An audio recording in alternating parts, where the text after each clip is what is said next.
Okay. Alright. Alright. We should be live now.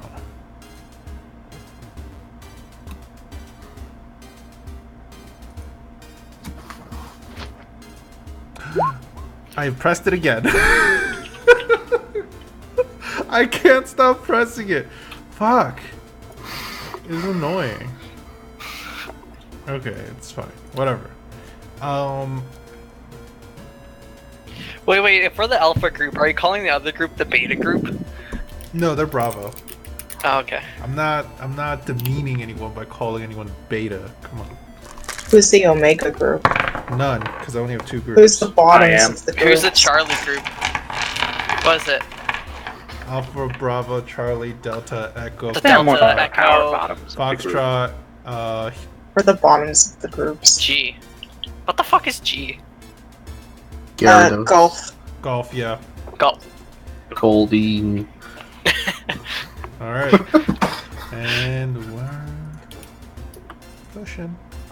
It's weird because Ian's character died, and he hasn't been with us last episode or this episode. So it really feels like I was like, "You're dead. Don't come back." That's what it feels like right now. But he'll be back. I promise. He'll be back soon. Next week for sure. Anytime Peter gets off topic during the storyline, I'm just gonna post this GIF in chat over, this picture in chat over and over.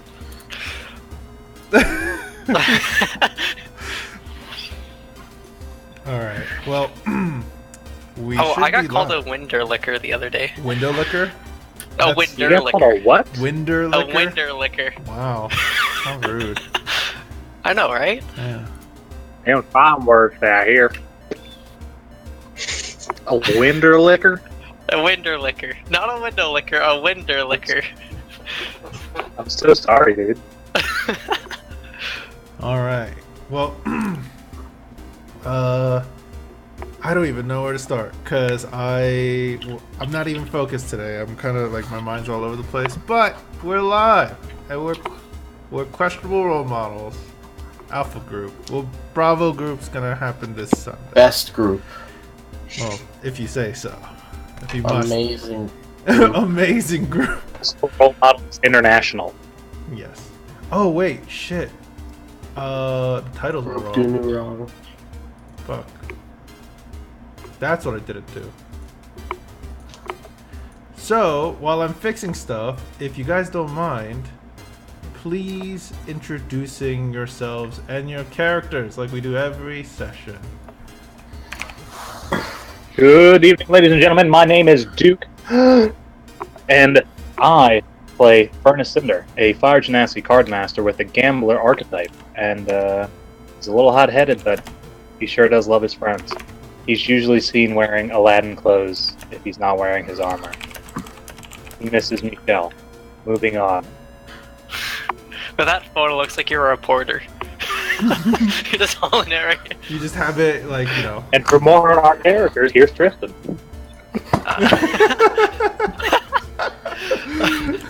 So, I'm Tristan. I'm playing a female hill dwarf called Ovina Battlehammer, who is a druid of the spores. She's been traveling with this group for, it's been like 2 weeks?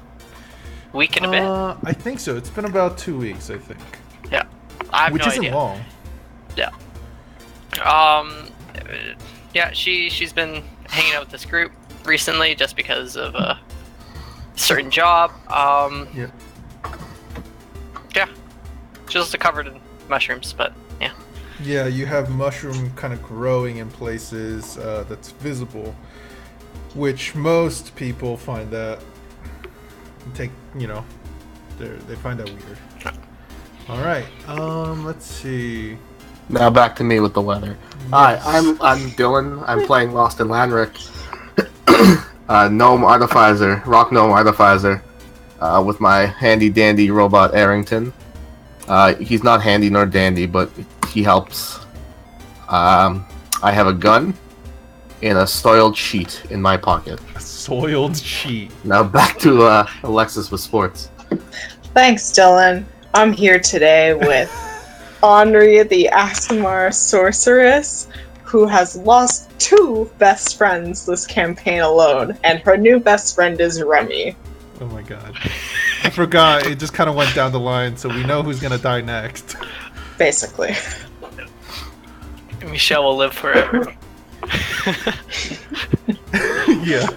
As long as you're not Henri's friend, you'll live forever. Alright. Out of spite, I'm gonna make Michelle her next best friend. Back to me with the cat. Hello. No. Alright. Alright, back to Peter with the DMing. Yes. Thank you, Dylan. I'm Anytime. glad we stuck with this news-themed talk. But, last time you all left off, you were in the city of Eiley after making your way there from a guard post called Belero with hundreds of refugees that were from a frozen city, a city frozen in time.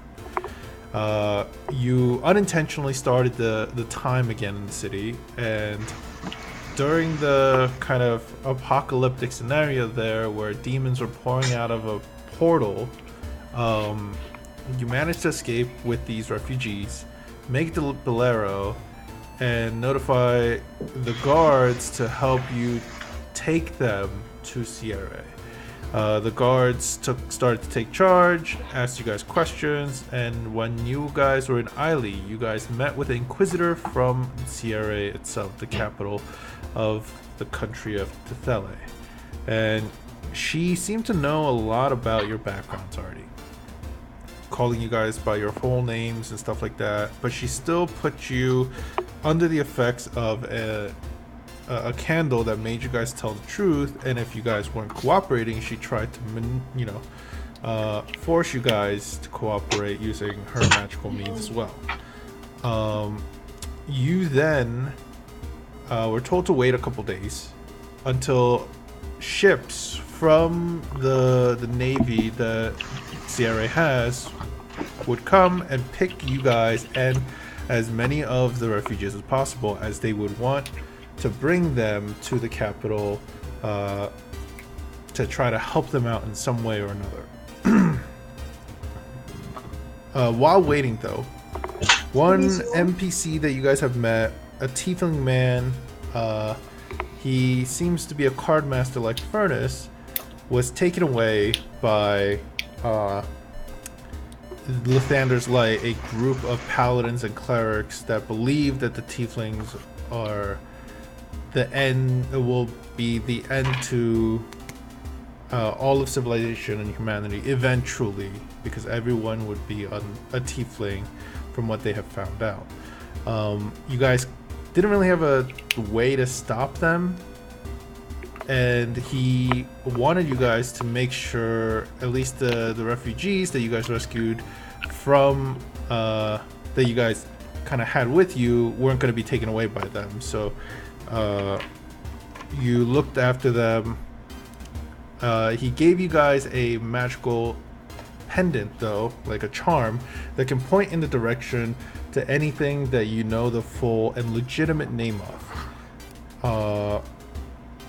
Afterwards, however, Furnace, wearing a necklace that he's found before in the town of Tanison, has transformed for one night into a werewolf where he didn't remember anything.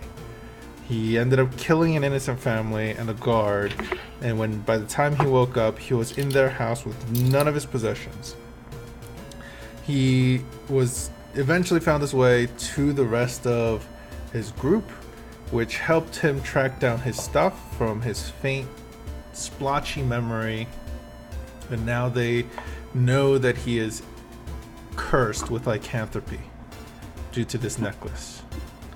They are now on the ships that have arrived, and it's 3 different ships. And when you guys were getting on the ship, you guys ran into the Inquisitor again, which is apparently in charge and of taking some of you guys, or assisting the ships to basically bring you guys back to Siare. She did get off, however, and move her way to the other boats, and as she's just like directing people, she's helping some of the guards kind of do their jobs. And as you looked around, you guys realize you guys are surrounded by these refugees and about just a handful of sailors. The ship is quite large for what you guys are used to. However, the amount of people that it already has on it is daunting. There's less sailors than you guys would have thought. And it seems like whatever this boat was used for before, they have converted it to carry as many people as possible. There's like cargo for food and stuff, but there isn't much anything else. When you guys went below deck, you guys see that there's hammocks upon hammocks hung up to basically provide any sleeping places for these individuals for the next couple days of journey. You guys would notice people are already like dropping off what little amount of stuff that they have from the city, and whatever they manage to scrounge up along the way, especially in Eiley, and they're kind of calling dibs, and it seems like there's not enough hammocks to go around. And this is actually where I want to show you. Actually, no. I'll do that next part. But so yeah, and it seems like you guys are about to set sail. The sailors are already like letting the sails down. The captain's already barking orders, and you guys are about to head off. Is there anything that you would like to do? No, I'm set. Okay, you're just kind of like finding a place. By the way, Arrington cannot fit through most of the doors naturally. It's okay. He'll stand on deck. Yeah, he's on the deck. There's a lot of people like they're already they've seen you before. They've seen you guys before for the last couple of days that you guys have been traveling, but they're still kind of amazed at the creation that you have walking next to you, and some of them ask you questions about it, and you're just telling them how it's made and how much it costs and all that stuff. So yeah, anyone? Nothing? You guys are all fine? Yeah. Okay. Yeah. All right. So this, as the ship starts to set sail,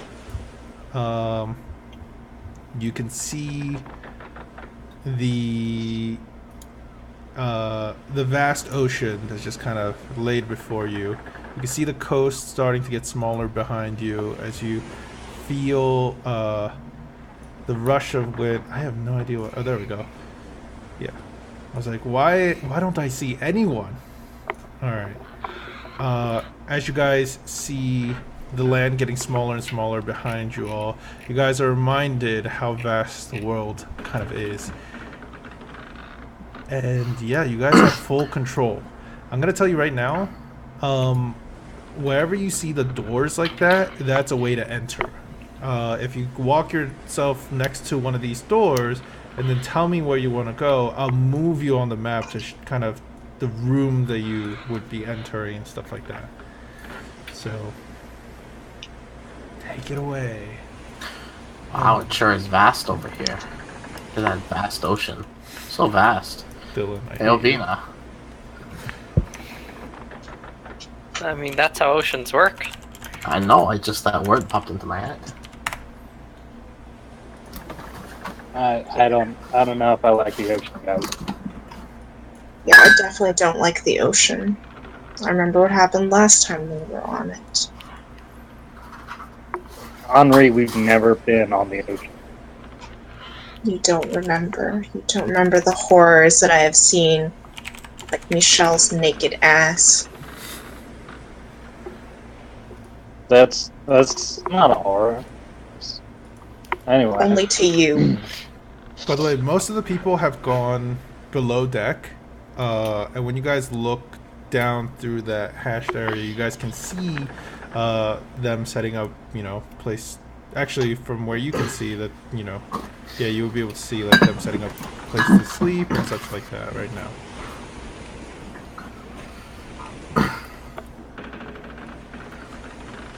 What do these people look like, Pete, on the ship?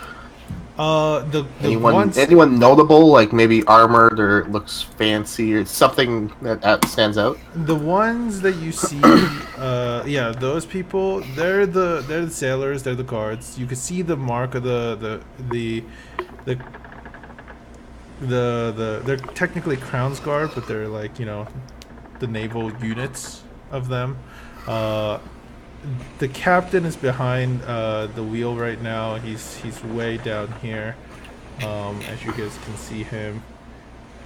And the thing is, right now, everyone's just kind of a bit serious. The guards seem to be, now that you're looking at them, they seem to be avoiding talking to any of the refugees whatsoever. Like, if they'll tell them to go here or there, but if somebody tries to talk to them, they won't talk back. They won't answer them. It's as if they're purposely ignoring them. Okay. That's pretty damn rude. Yeah. It's pretty damn rude. I'm gonna pull out that book I got from the history of Aramor. I'm just gonna start reading it right now. Okay. Arrington kind of, you know, sits next to you, and you kind of crawl over to where some of the barrels are and lean up against it. You guys can see the clouds up above, and there are some darker clouds, but you don't hear any rumbling of thunder or droplets of rain. You don't feel any of that. Loston, you start flipping through it. Give me, as you start reading it, you learn that Aramor was a city that was run by a guild. You learn that the guild was called the Council of Balance, and they did have a champion, but the champion never was a person of power. It's a position of, it's more of a position of honor, and people would rely on this champion for just knowledge or wisdom or just leadershipness if they need to. But normally all the decisions were made by the council, from what you can tell from the history. Okay. I'm gonna spend like, I guess, an hour and a half reading as much as I can. Okay.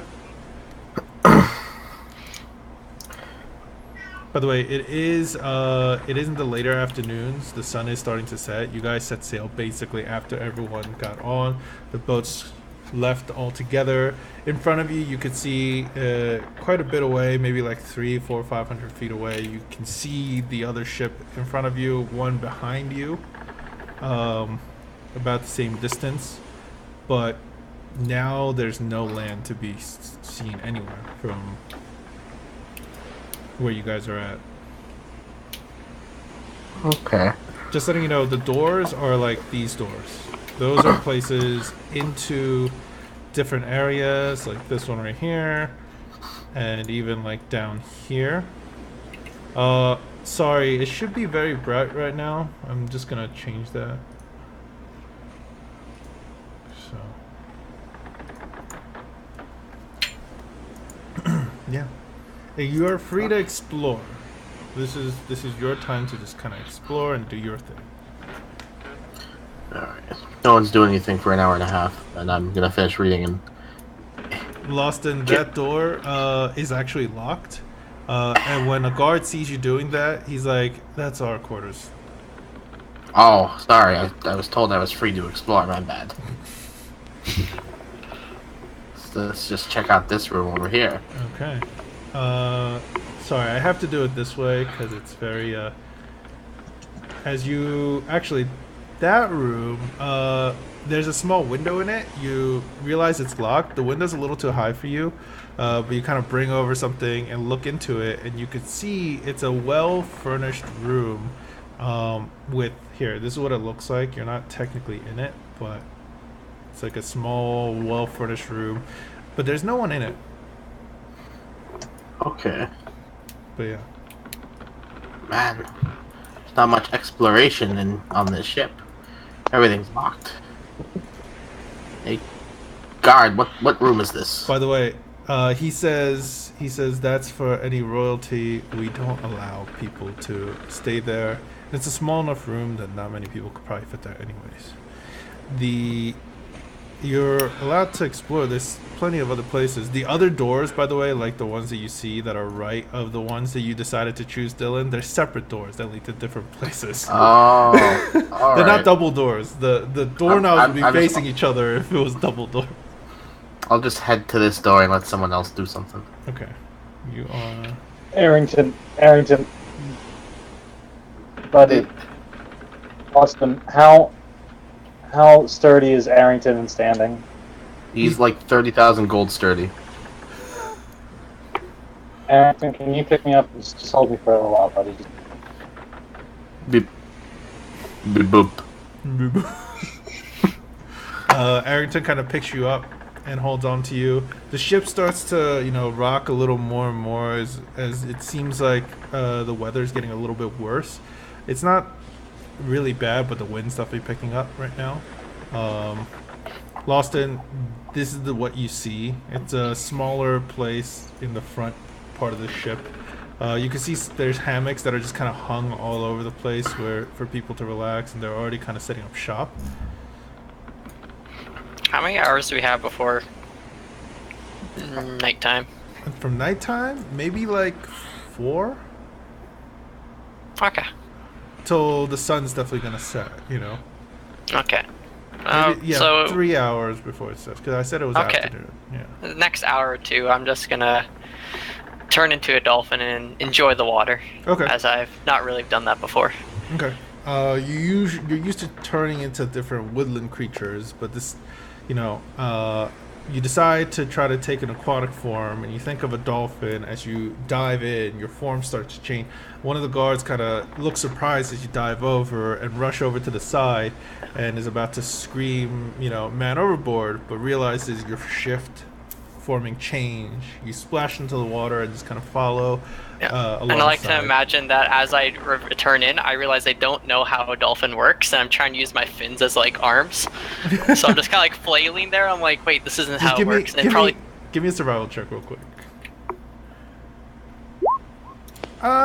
It doesn't take you long. It takes you a moment to kind of start getting used to it. You would try to use your fins like, more like swimming or like a bird, I guess, initially, and then realize that's probably not the way to do it, as you're not following the ship well enough. And you start playing around with it, and you start feeling the natural workings of a dolphin just kind of kick in, the natural instincts. Yeah, so I'll just enjoy swimming for a bit. Lost it. You see some of the people just kind of finding a spot near the side. There's a couple individuals that seem to know each other, and they're kind of grouped up, and then they're just kind of sitting around talking. As you see an individual enter this place, and it looks like they brought some provisions and food over. It just looks like just simple gruel that's just kind of been made for the people here, and they start dishing it out to the other individuals. One person kind of looks at you and then gestures you a bowl to eat. Okay, thank you. So what's it like being kicked out of your home and leaving and being herded like sheep? I have no idea what's ahead of me. This is kind of nerve-wracking. What's the last thing you remember? The last? I mean, what do you mean? There's a lot I remember. Well, like prior to the city going up in flames. Well, I was near the ceremony that, or they called it that for, I don't know, the herald promised us this structure of sorts that would benefit the city in some way, and it was nice to see some of the heroes that were invited to the city to come celebrate all this. But the last thing I remember is monsters pouring out. demons. Okay, so Harold built you a gate. Is that large thing that was the okay? I'm assuming so. So Harold, your king, built you a gate. He's not And the some king. demons. He kind of according to what I've heard, he was the person in charge. He helped lead the guild. Where is Harold now? I don't know. There are rumors we talked about it, and it seemed like we saw some of the other members, under him. But we have no idea where he is. Good, okay. I'll come back to converse. Oh, Dylan, don't move through. Please don't move through through lines of blocks. My bad. It's okay. All right. Anyone else doing anything? I'm gonna go shadow the captain. Those shadows, by the way, they're posts. They're large. No, I'm gonna go shadow the captain. Like, I'm okay. just gonna hover over him. You just kind of, lean against the rails, kind of behind him. Kind of looks over to you, smiles kindly, and then just nods. He definitely looks like he's part of the guards in a way. You could see the symbol of Siare itself embroidered on, like, kind of largely on his armor that he's wearing. But yeah, he's a high elven man. His hair is cut. His sides of his hair is cut short, but he has his hair tied up into a nice, like, tight, like, ponytail that's just kind of flowing in the wind right now. Boring.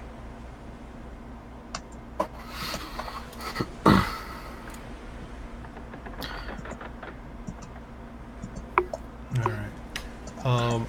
If you're... Let me know if you guys want to go anywhere and see and explore. This is basically where I'm allowing you to do that. If you guys don't want to, I can just kind of continue on with this stuff. Hey, Remy. Or Furnace. Yeah. I keep fucking that up. So, apparently... It's okay.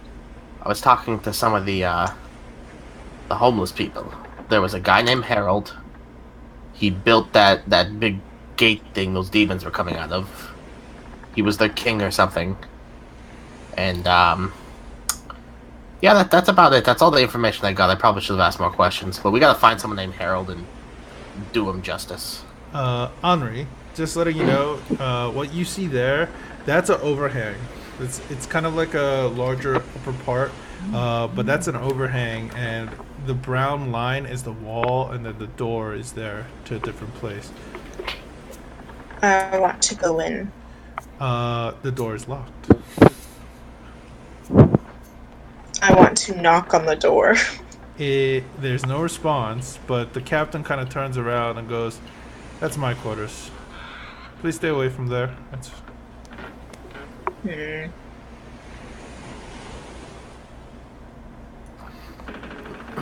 ship is boring. And I say it loud enough so the captain can hear me. Okay. Alright. Alright. Do you want to head into that door below you, Henri? Yes, also I saw Tristan swimming in the water. Yeah, because he's a dolphin. He's a dolphin. Alright. Henri, this is where you would be. And this is what you would see.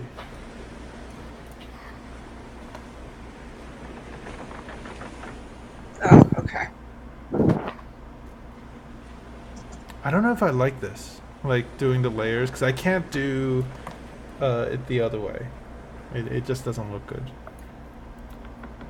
Wow, it's packed in here. By the way, those, like, squares, they're posts, it's so you won't be able to see around them. That's how they're looking. You could see that people are already kind of passing food over.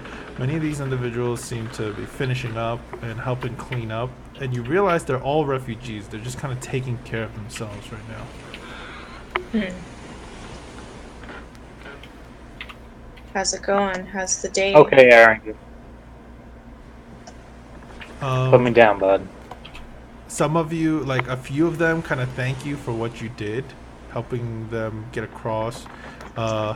Some of these refugees also ask you about like what happened in the tavern and stuff like that, because they are curious still. Friend died. What's this? Is this a staircase here? Yeah, that's a staircase down. I want to go down. Okay, you would be right here. Ooh, I want to come. Dylan, you found the most boring couple places. Where are you going, Dylan? This is a toilet? Yeah, that's a place to basically take a crap if you need to. Gross. I'm gonna do that. I'm gonna take a crap. Somebody else do something in the meantime. Okay, Honor's taking a crap. Loston, you notice that the guards, you know, they look at you guys and they're taking glances at you, but none of them are really talking to you. They're not they're not looking at the other individuals too much. They are keeping an eye on the tieflings for some reason though, more than others, but yeah. What's your problem with red-skinned people? The one guard kind of looks around, looks towards the captain, and then realizes that he hasn't heard it, so he kind of turns over to you. He's like, nothing.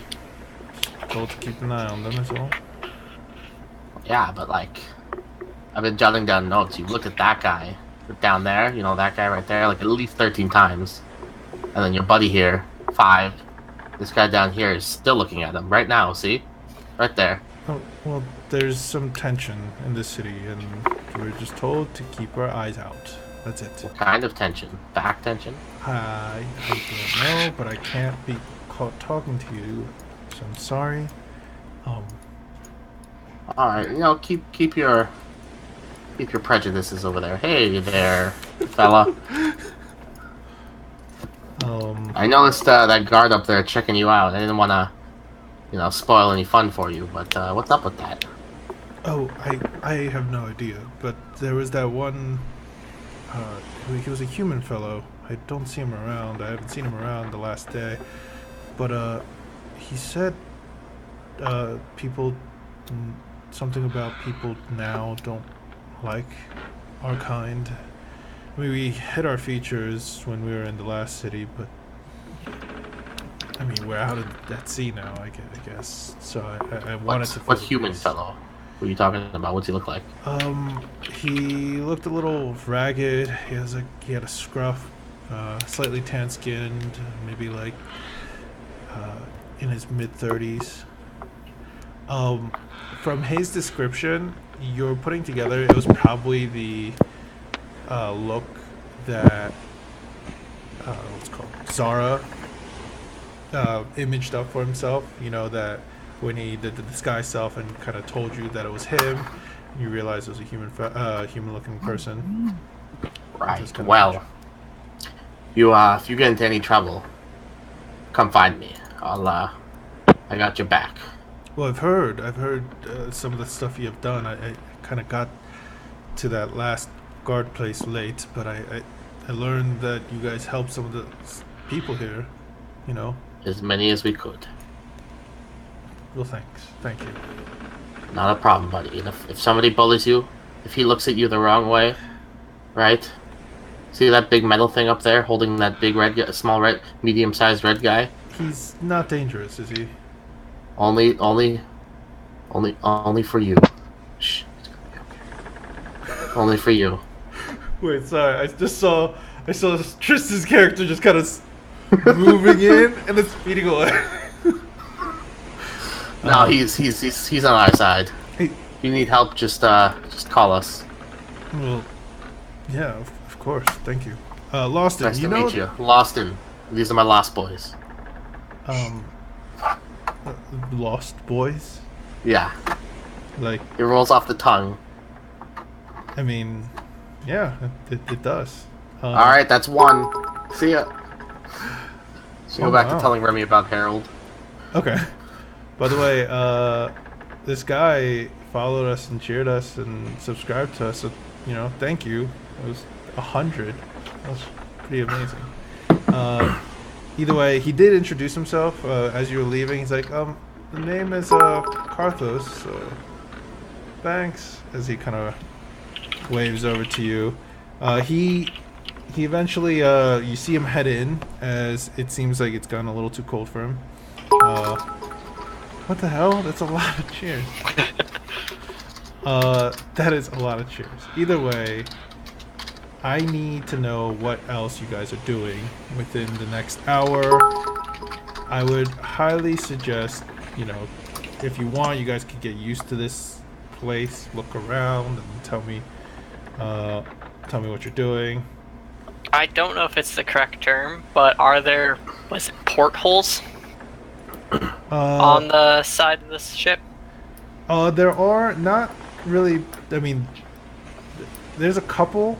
They're a little higher than, you know. You could probably try to jump and reach one as a dolphin from the water, but it's definitely not big enough for you to fit through. Okay. What is this pile of stuff here? Oh, oops, that's not supposed to be there. What do you mean? She just found it. I thought it wasn't there. That pile of stuff exists. So we'll just move that out of there. That stuff What wasn't- was that? Flashed into existence and disappeared. There's so many layers, okay? There's so many layers. Alright. So Henri, yeah, it's just a ton of people. And there's not enough place for them to sleep. But from what you heard from the Inquisitor and all that stuff, you guys should eventually get to the city in about 3 days. So What's this staircase? It's just to go back up. it goes up probably to a similar place to the place that you were last. It's just a different way up. Okay. Do you want to go or look Nah, around? I'm gonna look around a little more. All right. What's this? Is this the brig? Down below? Yeah. Yeah, it is. Ooh, spooky. The doors are still closed. It's a bit rusted, but there's no one behind there. There's not even a place to sit, it seems like, but there's a couple places where manacles are kind of attached to the sides of the walls there.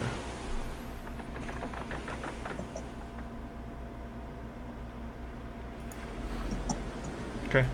Well, either way, the next couple of hours kind of pass you by. The sky Vivian's gonna get back up and dry off. Yeah. As the night starts to come, you realize that the clouds are parting. The night sky's clear. You guys can find a place to sleep for the night if you want, or just kind of stay on deck and look around at the sky and all that stuff. But I want to know where you guys are going to be for the night. Arrington can't I'm gonna fit. find the on others. Okay. I'm gonna go to the top deck here with Arrington and just work out any kinks he's got. Okay. You're pretty sure that the salt air probably isn't the best for his system. So you're definitely, you're just doing a maintenance check on him. Oh, there goes my mic. Yeah. All right. Anyone else?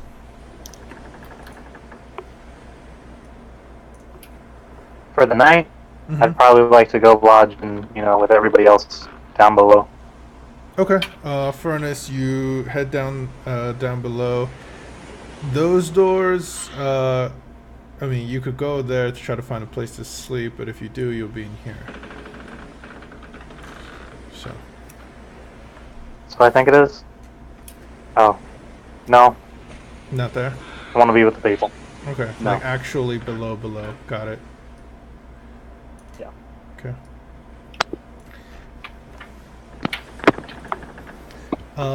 Yeah. Rest of you, anything? Hey guys, what's up? Ovina, lost him. Nothing much.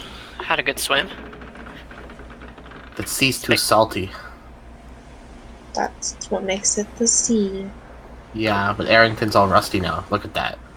Oh no, poor baby. You barely see like a little speck of rust. It's not even like it's probably been there the whole time. Every square inch of rust is a gold off the 30,000 gold it took to build him. Rust is like cancer for robots. Exactly, whatever that is. Alright. Is that cannon? Cancer cannon people? Give me a medicine check. Sure, it's canon. Yes, it's just like cancer. Does that mean Ovina has cancer? Like you have Is like that how this some sort of works? genital. Warts. Yeah. Alright. I want to know if any of you guys are staying awake longer. It is getting pretty late. I'm gonna stay awake longer. Yep. Alright. Well, the night comes and goes. The two moons in the sky, Saloon's left and right.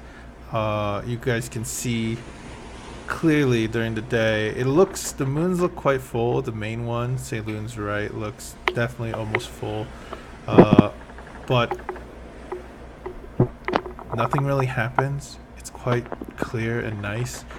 And it starts to get quite cold out here as you have to take out some of your traveling equipment and your bedding, and then just kind of wrap yourself up a bit to stay warm, even though it's towards the end of the summer, I believe. I'm gonna light a small fire inside Arrington. Okay, yeah. You get his furnace going and sit next to him. All right. The next day comes, and for the first, let's say, I want to know if you guys are doing anything special for the first half the day.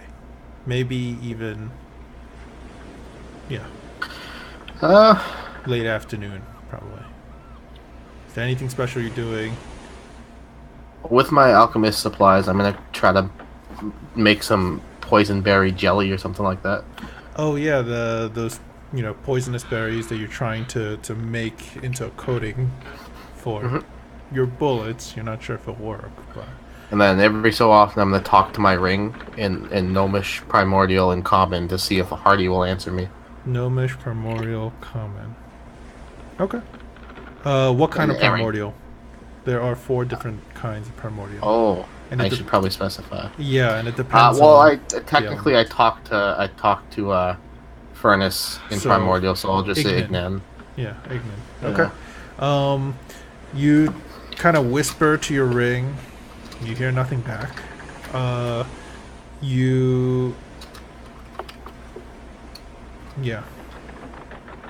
work on the jam. Give me a alchemist kit, because you have a kit for that. Yeah, alchemist supply. Check. All right. I mean, it looks like it's sticking well. You know that the gloves that you're using to prepare this stuff, it's definitely sticking to the gloves. It should stick to your bullets. You're not sure if it'll kind of survive and stick on there long enough to stay on it when it penetrates. Okay. Well, I'll just scrape it into like a vial I have and hold it for later. Yeah. You also don't know how potent it is either. Like, the berries are quite dangerous. Some hunters use it, but the way you're doing it, it's different. The nature druid gave me advice. Yeah. She did say they make oils out of it, and that's what's so dangerous. They coat the arrows in oils for hunting. Okay. Alright, that's what I'm doing. Okay. Alright. Any of you guys doing anything for that time? I'm gonna find a spot where I can relax and not be trampled.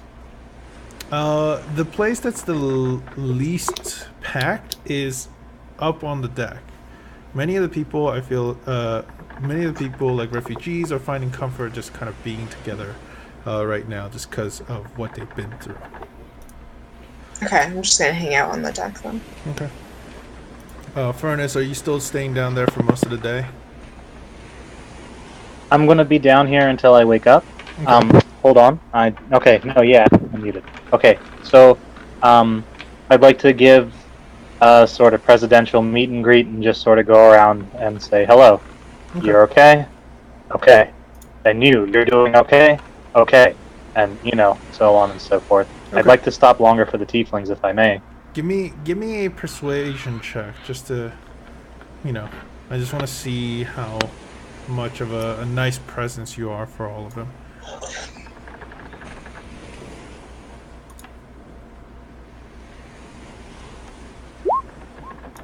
Okay.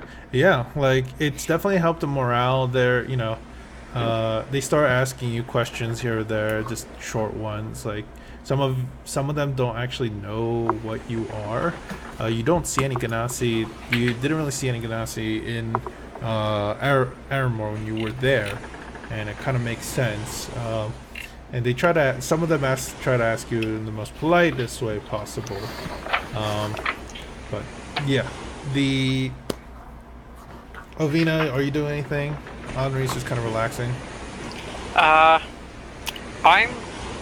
I'm gonna turn myself into a crab and go through portholes and see if I can find anything interesting in this boat. Okay. As you start, looking through the boat, you rummage through some of the supplies. It seems like most of the supplies here, there's not much even weapons. You notice that the guards have the weapons, personally on them, but you don't see any additional supplies that are like shipment supplies. Most of the supplies are filled with food, grains, that kind of stuff, for the people to use. The captain's quarters that was pointed out to Henri is still locked. You did see him leave and enter there. And what's your passive perception, real quick? I think 14. Okay. 13. With that, you would have actually still noticed when the guards enter in and out of this door over here, Yep. the one to the left, it's a small room where there's only like 3 hammocks. The only thing is there's more guards than that, so they're definitely taking turns, shifting it around to sleeping there. They've definitely been like pushed out of where they were supposed to be for this to happen. Alright, so during most of the day, nothing really exciting happens, because not every day can be full of excitement. But as the day goes on, you notice that there's actually, so you're 13. Who has a higher passive perception? 14. 14. What do you have, Furnace? A 9. Okay. Well, Lawston, as you're looking around towards the sky, there is you swear there's a large looming cloud that is quite thick compared to some of the more wispy thin clouds, and it's been close for a while, and you guys have been traveling for a couple hours now, and it shouldn't still be near that position where it was. That's weird. Arrington, look how thick that cloud is. And it's not like a dark, dense cloud. It's white, fluffy, and just, Hey, you see that cloud right there?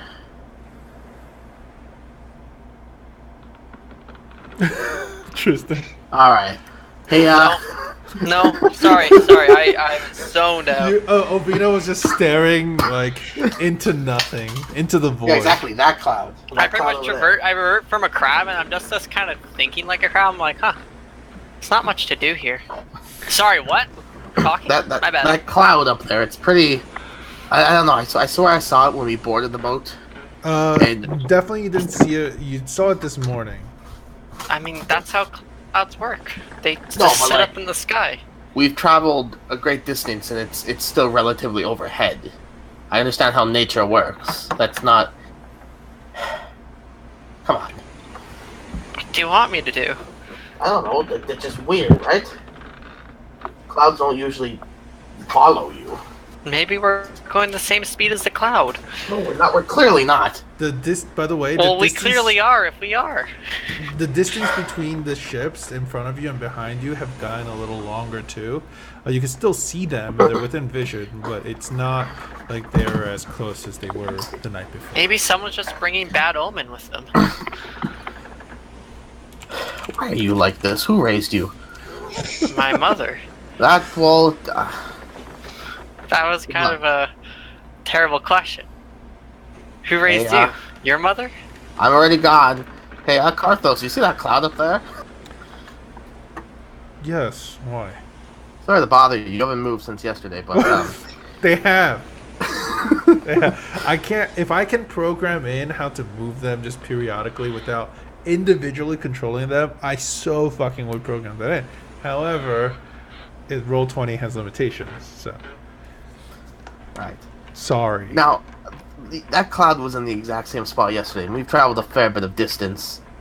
Are you generally... Do you have a little bit of common sense in you? Yes. Just letting you know, that cloud, you've seen it from this morning. The fact that it's still here in the later afternoons, it's odd. Not from yesterday. Whatever. This morning. It's still here. It's all I'm saying. Does that look weird to you? He looks at it, and he goes... I mean... It just looks like a cloud to me. You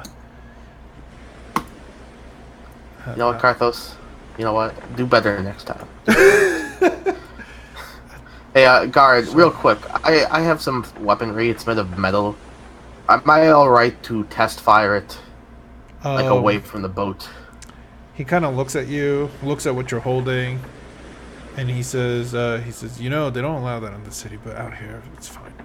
We don't care. Okay. Alright, just don't make a ruckus hey, guys, too much. Everyone, I'm firing my weapon over the board. Just salty watt air. I don't want to... Okay.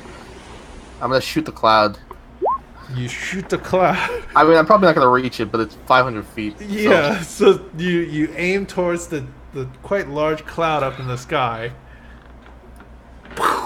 And you don't even see a blip in it or anything like that. It just... You're pretty sure you aimed right. You aimed a little higher than you needed to just in case the bullet drop and all that. But you don't see any movement in it. It's still kind of blissfully traveling along with you. Oh, that's all I know about weather. I've spent my life building machines. Alright, Henri. Oh, Henri! You know about weather. Oh, hey. Oh, the storm. Why are you shooting your gun at a cloud? That's not how you make rain. That's how you make bullets. That's the best answer I've gotten today. That cloud's been here since this morning, and it's like it's still overhead and it hasn't parted or anything. It's weird. By the way, do you know anything? The place it's in, you could see it's kind of casting a shadow over. Now that you're looking towards the front of the boat, you can see that it's casting a shadow over the boat that's up in the front right now. It's casting a shadow over the boat at the front? Yeah, like you're kind of like while you're talking to Henri, you're looking at the clouds and you look down and you notice that there's like a large area that's kind of darker in the waters in front of you. And you realize the boat that was in front of you is technically under that shadow. Doesn't that look ominous to you? It sure does. But it's not over our boat. That is technically true. I can't fault you on that. So there's not much I can do about it from here. You can try shooting it again. I don't want to put my gun near the boat anymore. I'm just gonna stand in the corner here and just stare forward. Okay. Okay, I'm gonna join you in that. All right. Okay. So, the next about hour passes, and as you guys are keeping an eye on this cloud, you see it start to descend. Oh no! Faster and faster, but it descends. I shot the cloud down. It descends over, like, almost in front of the boat in front of you. And when it does, that whole area in front just looks like a massive area of sea that's just thick and covered by a massive fog. It's almost impossible to see through. And as it completely touches down, you soon see the boat in front of you start to slow down, and as you see it approach closer to you, but it still moves forward enough to enter the fog.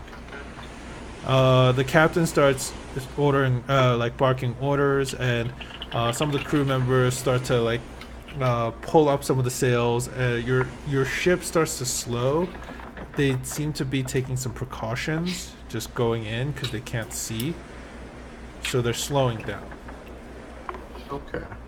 But you guys are now approaching the wall that basically is a thick fog. Well, this is creepy. Are we at the front of the boat? Yeah, you guys are at the front of the boat. We're approaching the fog, so Yeah.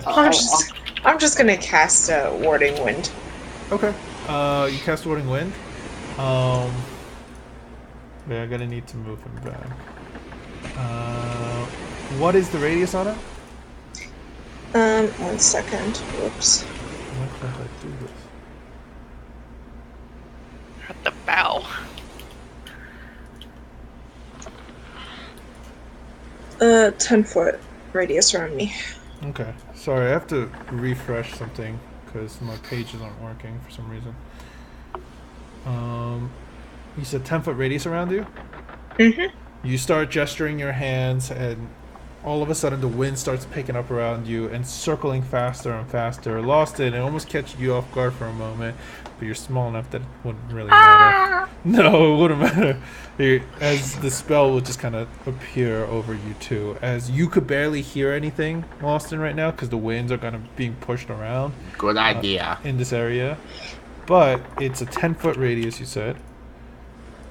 So yes. That's what is now being hedged out. As the ship starts to make its way through the fog, the fog is just kind of being pushed and swirled around you, and so the area that you're in is quite clear. Yay, I can see 10 feet in front of me. And here, this is where I would turn this on. The crew starts to light the lamps on board, and the area gets a little darker as the fog kind of descends. I've turned on, I've turned off global illumination so you guys can see what your characters can see with dark vision, but I'm going to start adjusting your dark vision so it's half too. So. Austin, can you please get back on the ship? He's technically on the ship. Don't worry, best friend. Oh, are you my best friend now? I guess so. I mean, you didn't say anything, and I felt lonely. Okay. I'm just gonna kick Remy to the curb then. Oh. He's not here. Oh. Alright, cool. I've never been part of a friend triangle before. I guess it's a friend square because of Arrington, but... Yeah, well, Arrington's always gonna be my best friend. By the way, that didn't come through, Duke. It was just tears. he's so upset. For some reason, Furnace is just like crying below ship. Do you want to go up above deck, or do you want to stay below deck, Duke? Because you're still down there. I'd like to go up above. I said, as Henri says, like, oh, okay, I'll just kick Remy to the curb. Remy's below deck, just like, oh, and you good people take the time to meet my best friend, Henri. Oh, no. Furnace, you make your way up, and you come out of here, basically. You can see that now the ship is completely encased in this thick fog. It's still enough that you can see, but your vision is limited. The lanterns are helping, but your vision is definitely limited.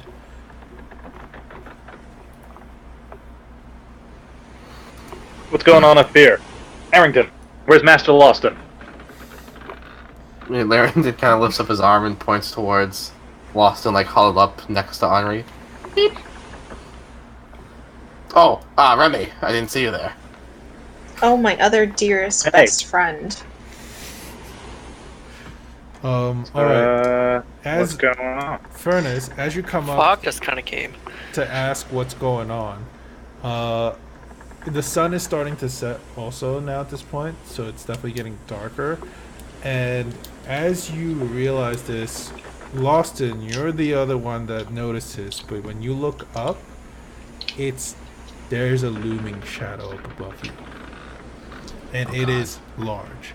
It's in the shape of almost like a ship itself, but there's two more smaller flanking ships almost.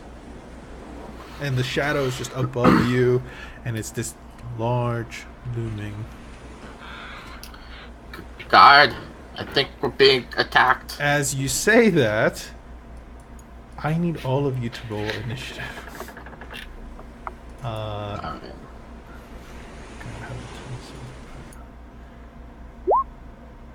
Oh my god. Well, You don't even have the initiative thing on. Does that one count? it should, yeah. It does. Aww. It already counted.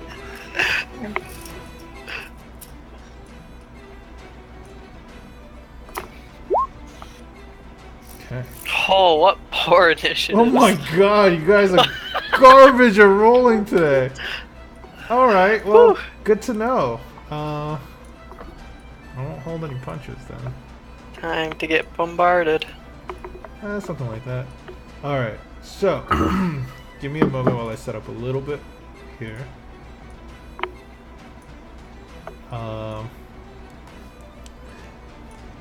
As you guys roll for that, as these large, massive things.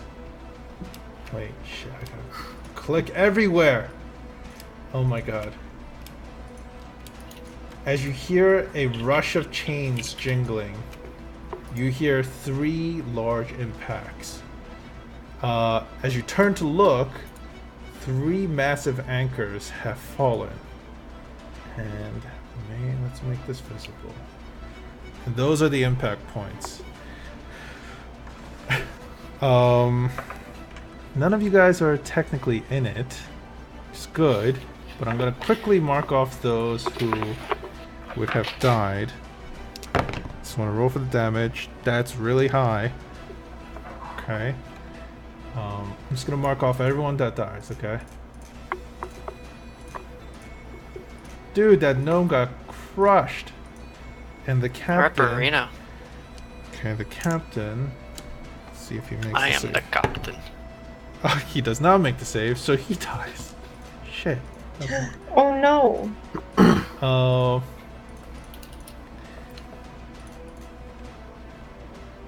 Alright. The guards start to panic. They're yelling orders to each other on what to do. I need to know what you guys are doing at this very moment. These are chains, right, Pete? Drawing some cards. Those are basically the wood that's just been splintered as you saw the anchor pierce through the ship and go deeper down below. I see. That's the thing I had a vision for. Yes, Audrey. That is the thing you had a vision for. Okay. Okay, I'm just gonna move back. I'm gonna run over to here and start ordering all the refugees to go down below. Down below? Yep. I'm gonna cast Sanctuary on myself, if that's possible. Yeah, you can cast. This is like your turn to kind of set up right now. Okay, cool. And then I'm gonna climb on top of Arrington, so I'm on his like head neck. Okay. All right. So you're on top of Arrington. Henri, can you move a space back or forward or somewhere so you're not directly over Arrington? Yeah, sure. There. Okay, thank you. Oh, sorry. All right. Anyone else doing anything to prepare? I'm just gonna get closer to this. Where this angle. Yeah. And see okay. if I can see up. Yeah, you can, and the fog goes. The chain goes up into the fog, out of your little dome of clearer air where the fog isn't hedging in, and it just keeps going straight up to the main shadow, like main large kind of ovalish shadow that you can see way up above in the sky. And this is where, as you guys are looking around, you hear cheers and yells as there's people that kind of swing down, start to appear. I like this guy. Oh no, they killed my teeth. Give me a second. There we go. Now, by the way, I've rolled for their initiative before, but it disappeared. So I'm just gonna roll them down. My favorites are Shooty, Knifey, and Two Knifey. Those are the best. Just, by the way, I didn't make those. Those are the ones that I've kind of purchased over time and have. So just ignore how silly they look. But I rolled for all of them, and they'll go all on the same turn. And now we're gonna actually start. Furnace, you're the first to react. As you have drawn your 4 cards. Me? Yeah. Okay. So, okay. Ooh. If I can see them on screen, does that mean my character can see them? Yes. Okay. Put that here. So, what we're going to do is hit right here. Mm-hmm. She's swinging With in, and it looks like a- she's on a rope, and she's kind of she's kind of holding onto it with one arm, and she's pointing what looks like a smaller version of Loston's gun as she's swinging in right now. She's in mid-swing. Oh, that looks like Loston's gun. Okay, if It's she's small. swinging in, I'm gonna throw my cards at her. Okay. Give me an attack roll, please.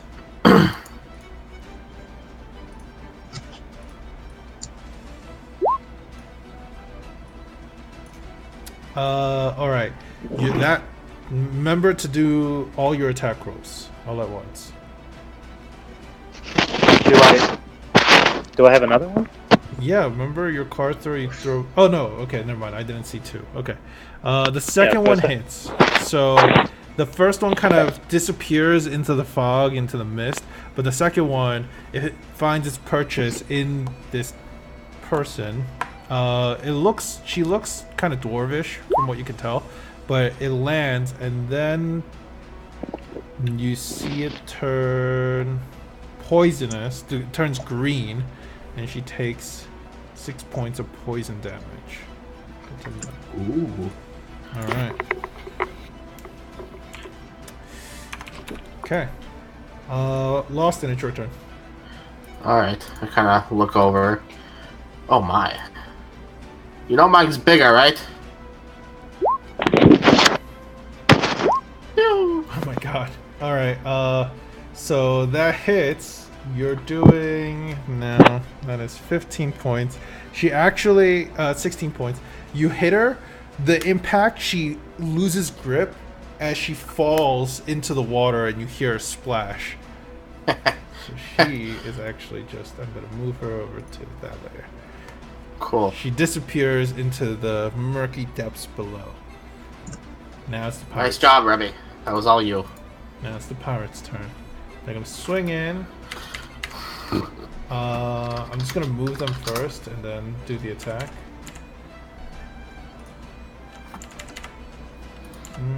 That one went that far. This guy. Right there.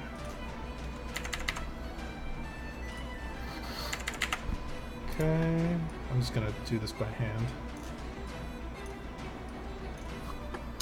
Alright, there we go. Alright, so Henri. The person that lands right next to you brandishes a scimitar and swings at you twice. That's a 9 to hit and then an 11 to hit, so I'm guessing I missed both. Yep. Okay. By the way, the guards and the civilians will go at 0. Pirate's gonna attack. He dies. Let's see. She is also going to die. Just want to make sure. Ooh, okay. And he says X. Okay, and he's dead. Guard. Alright, so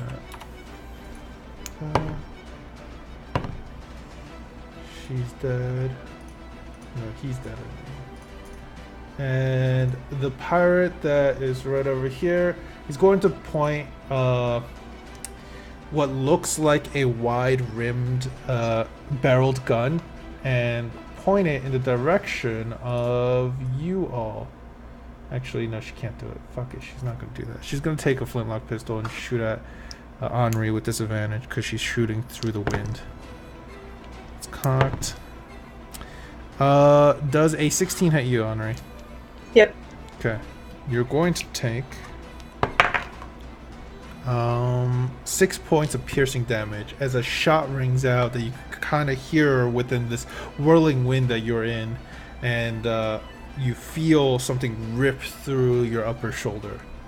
That also dispels warding wind, I think, because it's a concentration. No. If you take any damage, make a con save. If you have a concentration spell, and it's whatever damage you took rounded down, and if it's below 10, so if you took less than 20 damage in that turn, you make a con save with a DC of 10.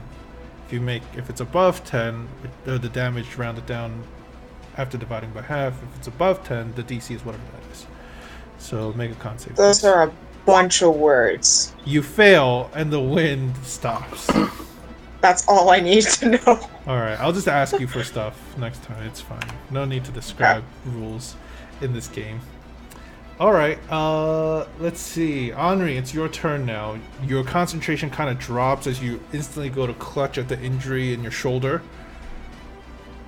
I'm gonna hit the one that just shot me with Ice Knife. Okay. What levels are you casting it at? 1. 1, okay. You kind of whirl your hand around in the air, and you form this knife out of the moisture in the air. It turns to ice, and you chuck it at her. It hits. Do your damage. Okay. Take a dex save. She fails the dex save. Kick her ass. And she takes 11 points of damage. She smirks, and you can see that she does not look like she's been keeping up with her hygiene, because her teeth are kind of yellowed and some of them have turned black. But she smirks as she's kind of like used to it, but she kind of like, looks at herself like injured, and she does not seem happy as she's reaching for something else now. Ovina, it's your turn. I don't even know where Ovina is. There she is. So I'm gonna start off by uttering a few words, gesturing a couple motions with my hand, spawning a fey-like owl, I guess. Mm-hmm. I don't know. Just casting healing spirit. Okay. Just placing it right here. Okay. For the moment. Here, I'm just gonna use. Give me a second. I'm gonna do this real quick. Where is it? So you're putting a little fey-like spirit there, right? Yes. Where is the dragons? Uh-oh. There it is. And after doing that, I'm gonna run down over here, do a full-on jump onto this guy, enlarging my teeth with primal savagery and going for the jugular. Ooh. Okay. First of all, I want to know what's the radius on the healing spirit? It's 5 feet, so it's like 1 cube. It's okay. the 1 cube. So if you go into the zone, okay. If you go into it or you start your turn into it, you heal. Okay, I'm gonna just make this tiny little thing here. You guys don't have to move it. I'll move it. But if you start your turn, I'll move you there. That's the healing spirit is kind of ethereal and it's kind of floating and looking around quizzically at everything. As you run over to the pirate, you're with your teeth, right? You said? Yes. Okay. Your teeth kind of elongate and sharpen as you go to jump at him and bite at his neck. You manage to hit, and it does 16 damage. 16 points of damage. As he screams and kind of tries to push you off, his body goes limp as he kind of falls unconscious. Nice. By the way, all of them have slightly different HP because I rolled for all of them like an idiot. So. And then with my teeth still elongated, I pretty much stab my hand and just whip out some sporish stuff to this guy, dealing 3 damage. That's the guard. Oh.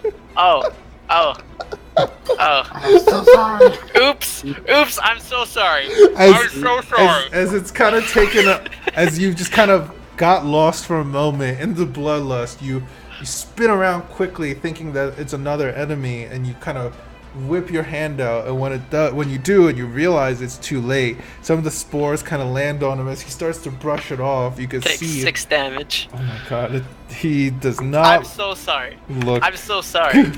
As he's looking, I'll heal you. I'll heal you. All right, Arrington, it's your turn. God, fucking damn it. Loston kind of whispers to Arrington, Arrington, they have nice guns. You should take them. And he's gonna go full speed. And then just fucking tackle her. Like to shove her or to like... No, to grapple. To grapple? Okay. Give me an athletics check. That's acrobatics. Shit. Well, thank God. Just give me an athletics check. I'll allow you this one. That's not... Okay, it's equally as bad, so I'm gonna take it. Alright. As Arrington goes to grab her, Arrington kind of bends over, and the way he's designed, he's meant to grapple larger creatures.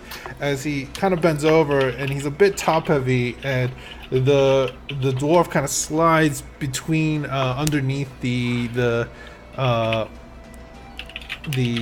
Arrington's leg, and as she does, she pulls out what looks like a large kind of trumpeted gun.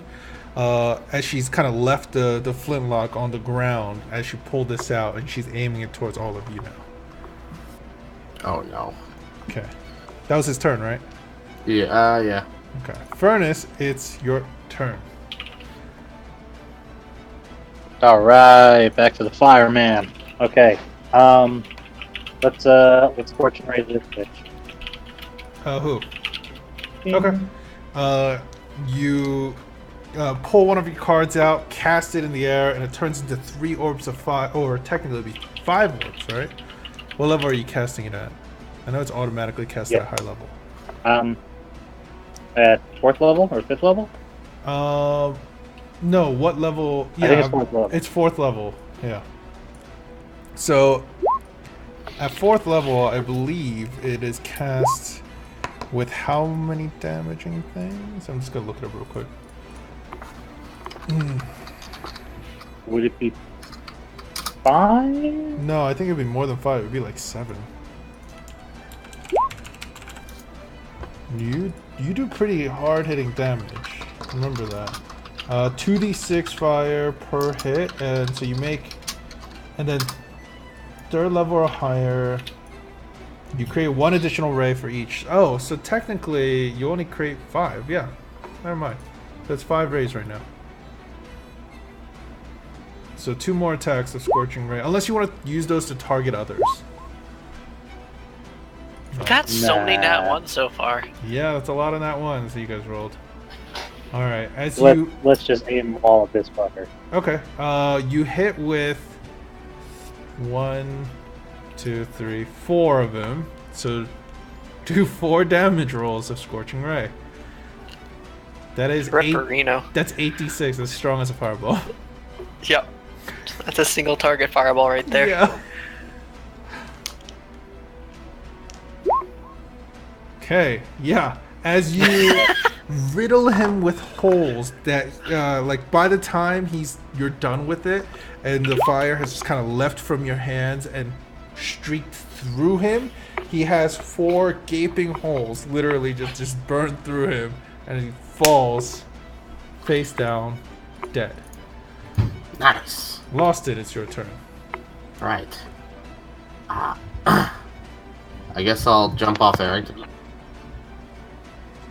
Okay. And then I'll do a cool gun spin and then Who? shoot her. Oh, the gnome. Yeah. Okay, you jump off, you roll, and you point your gun after reloading it real quick, and you pull the trigger. Hits. Do your damage. Oh, 19. As she's about to pull the trigger on this one, the bullet goes through and kind of breaks part of her gun, and as it shatters in her hand, it strikes her, and it kills her too. Nice. Okay. Errington, retrieve the leftovers. Shove them up there. Okay. It is now Pirate's turn, and on their turn, actually,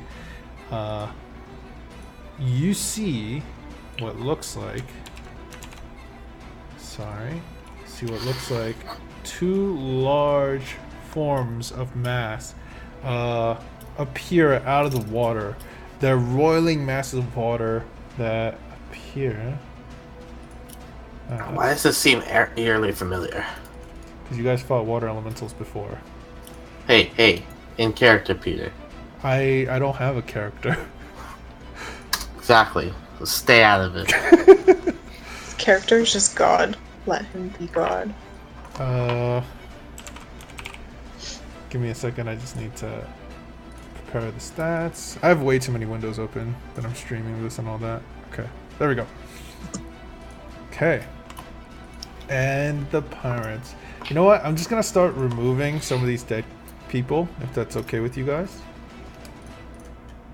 Also, I don't know, Dylan, are you keeping track of kill count still? Yep. Okay. Alright. Uh-oh. Not remove him. For him. Okay. The pirate's turn. Pirate up above. She actually takes a similar object out, moves over... Oh, I forgot to move the civilians. It's fine, I'll do it next time. Moves over... right over down here. And then fires it. Loston, I need you to make a dex save, and so same with Errington. I need her to make a wisdom save. No, she doesn't. Remember, you attacked. Sanctuary does... Yeah. Sanctuary breaks when you attack. Yep. Oh, that's dumb. It's a way to stay safe if you're gonna be supportive. Okay, no problem. That's my best skill, Peter.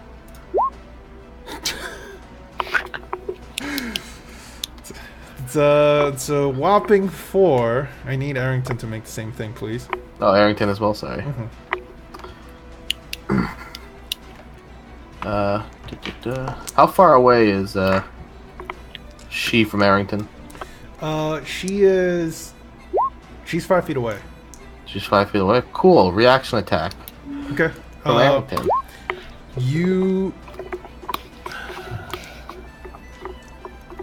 Okay. Errington succeeds, but you don't. As Errington goes to attack her over protecting you. And wow. She deals to Errington. She deals 9 points of piercing damage, and to you she deals 3 points of piercing damage. As you see shrapnel just kind of come out of the gun in an explosive manner. It rips through some of his arm, as you know he has stuck it out in between you and her, but some of the scraps catch you, and the rest of it kind of goes into him. As she, fires, looks happy, looks up. Errington leans over with his jaw unhinged and calms down, dealing 14 points of damage. She pulls away. She's still alive. So that's what it feels like. God, this is terrible. pirate over here. Attacks the guard. I'm gonna do most of the pirate's turn now. 1, 2, 3, 4, 5. All right, these guys are gonna disappear. And then over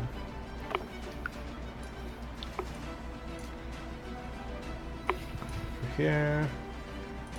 And yeah.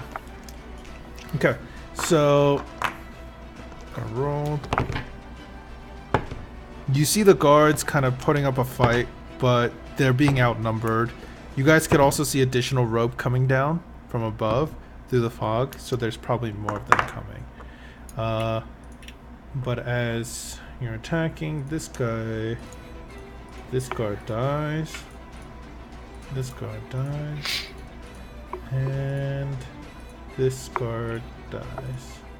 Alright, Henri, it's your turn. I don't think I forgot one. Yeah.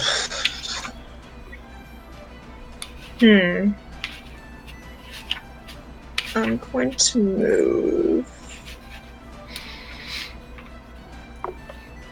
here. Okay. And I'm going to attempt to push this guy off of the boat with Gust. Oh, okay. Well, can Gust push people? Yep. Okay. Up to 5 feet away from me. They have to make a strength save. Okay. You cast Gust and try to push him off. It's a 12 he make. That's his strength save. So what's your... It doesn't even... If it's against my DC. spell save DC, It's against your spell save DC. then he fails. Alright. As he gets pushed past the railing, where there's no railing actually there, and he starts to fall, you hear go, ah! He falls over. You hear splash as he is technically out of view. And now it is... Is that all you're doing? Yep. Okay. Well, Vina, it's your turn. Okay, so for my bonus action, 2, 3, 4, 5, 6. I'm moving my Fey creature here. Okay. And I'm going to run up to this guard and just cast Healing Word on him. Okay. Healing Touch. Healing touch. Cure Wounds. Fucking there we go. Sorry. Cure wounds. All right. Do your healing. Healing touch, gentle fingers.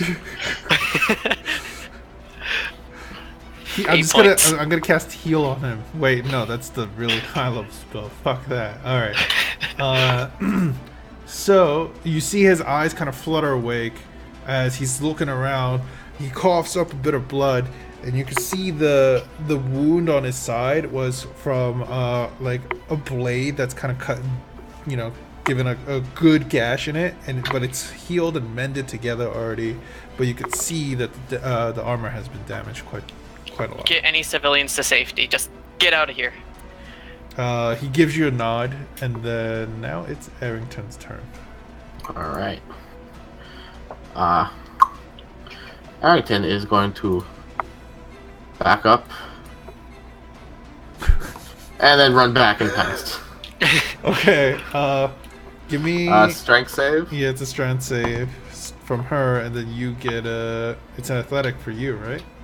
Or No, is it just her? she's just gonna make a strength save against Arrington. It is a 14. God fucking damn it. Okay. As... They're not knocked prone. Mhm. And that's it. I'm gonna move her All back that one, happens. so it's easier to see. Yeah, sure, that's fine. That's literally all that happens. Yeah, she's not knocked prone, as she kind of steps away just in time and pushes her away from Arrington. Push herself away from Arrington. So she just kind of like, moves her way back. Then you could see her frantically trying to reload that blunderbuss. It is Furnace's turn now. Actually, no. Before you go, Furnace, sorry. All the civilians and the guards. The civilians, this guy, he's gonna just make a run for it. 6. No, that's locked. 6. Don't do it, you have so much to live for. This lady, she runs down and then disappears through the door. She disappears through the door too, moving down here. I'm gonna look to see if there's any other. Yep, alive civilian. She's gonna move here, run in there. The sailors, on the other hand, they're going to run over and start trying to fend for themselves as he moves over. 1, 2, 3, 4, 5, and then makes an attack. 15. It's gonna hit. Okay. And he runs over, jumps over that railing, and as he does, he brings his sword down, striking her with one of them, and she seems to still be standing, but barely. So no. He's going to stand over here, looking at you, Ovina. He's kind of gives a nod, and the sailor next to him kind of backs up, pulls out a what's called a light crossbow, and is looking and aiming up towards the stairs where the rest of the pirates are kind of gathered now. And now it is Furnace's turn. Alright. So, there's still this guy here? Yes. By the way, the elementals that are moved, Okay. they appeared then.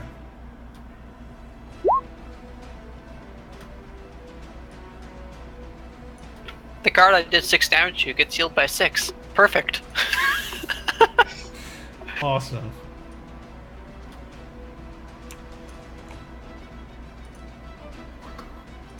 Hi, Henri. Are you enjoying this fight? No? Okay.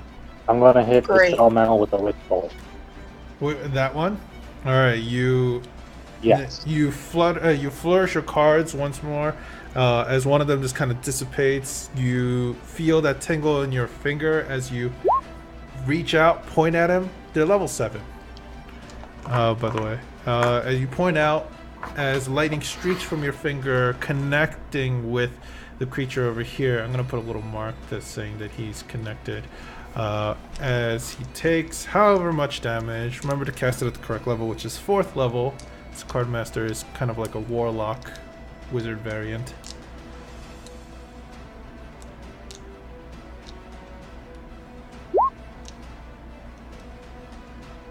So you do... That's actually pretty solid damage. Dang. Alright, It's still in red, so... yeah, sorry, I just had to make sure where elementals aren't weak to lightning or anything like that. That is 27 points of damage. Wow. Witch bolt is lightning. Did not know that. Yeah, Witch Bolt is lightning damage.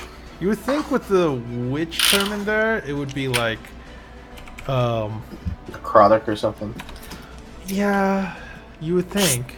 You think it'd be something green, but it's a bolt, so Yeah. it's light. Alright, Furnace, you're concentrating on that spell right now. And is that your turn? Yep, okay. Lost in. Go ahead, please. Alright. I'm gonna lift my gun back up towards the person I was shooting, and then back to the giant water creature, and... Fuck.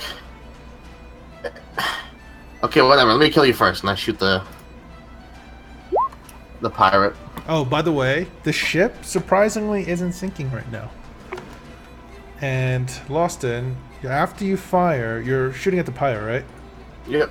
That hits. Don't even bother rolling. Yeah. You blow off her head.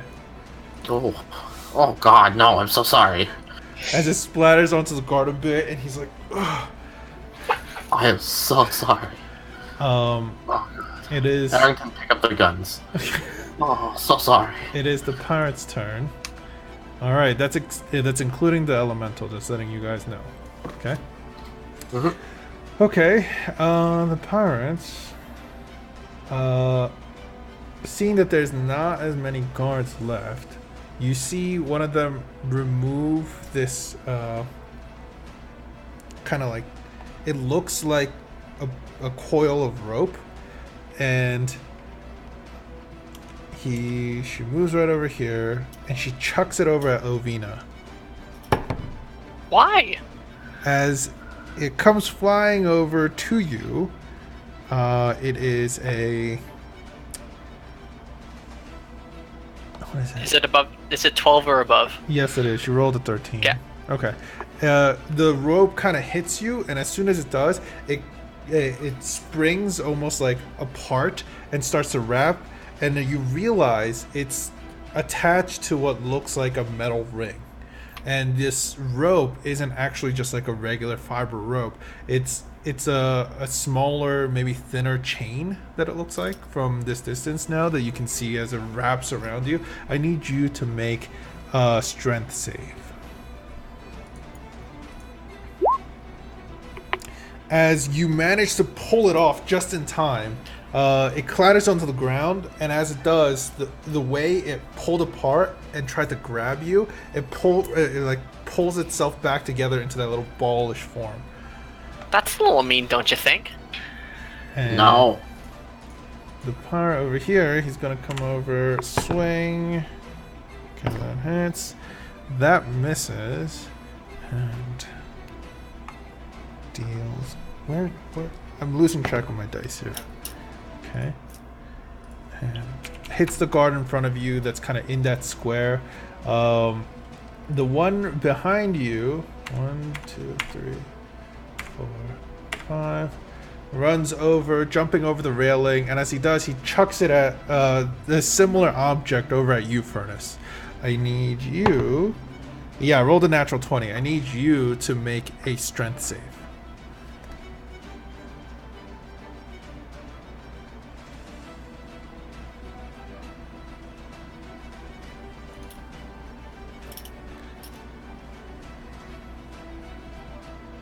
Strength save! Okay, thank you. Okay. You actually managed to pull this thing off as it hits you on the side as you weren't looking. You still grab it and pull it off and throw it on the ground, not knowing exactly what it is. So you're not affected by it as these chains kind of clamp down and, you know, form a tight little ball again. Let's see. Pirate number 3 and 4. 6 jumps over and gonna strike you, Avina, and he's gonna strike you actually with the blunderbuss. So he's going to aim it, pull the trigger. I need you to make a dex save, please. And the guard behind you makes a dex save as well. He fails, and you failed too. You're going to take 3d6 points of, because you're right in front of it, which is still low. You take 8 points of piercing damage. The guard behind you takes 2. God awful rolls on my part. The pirate behind 3, and seeing that, looking at you, he's gonna throw another thing, which is a 12. I rolled, so I need you to make another strength save, please. Me? Yes. That'll get me. As this time it hits you, and from the impact of the blunderbuss, you recoil, and this little ball of chain impacts you, comes apart and locks onto you. You are now restrained.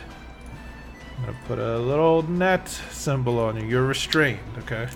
If you must know, restrain. Don't worry, I have my DM shield thing right here. Oh, okay, cool. I'll just look it up right here. No, it's right here. I got it. Restrained creature's speed becomes 0, and it can't benefit from any bonus to its speed. Attack rolls against its creatures have advantage, and the creature's attack rolls have disadvantage. The creatures have disadvantage on dexterity saving throws. Will I still be able to use my hands? I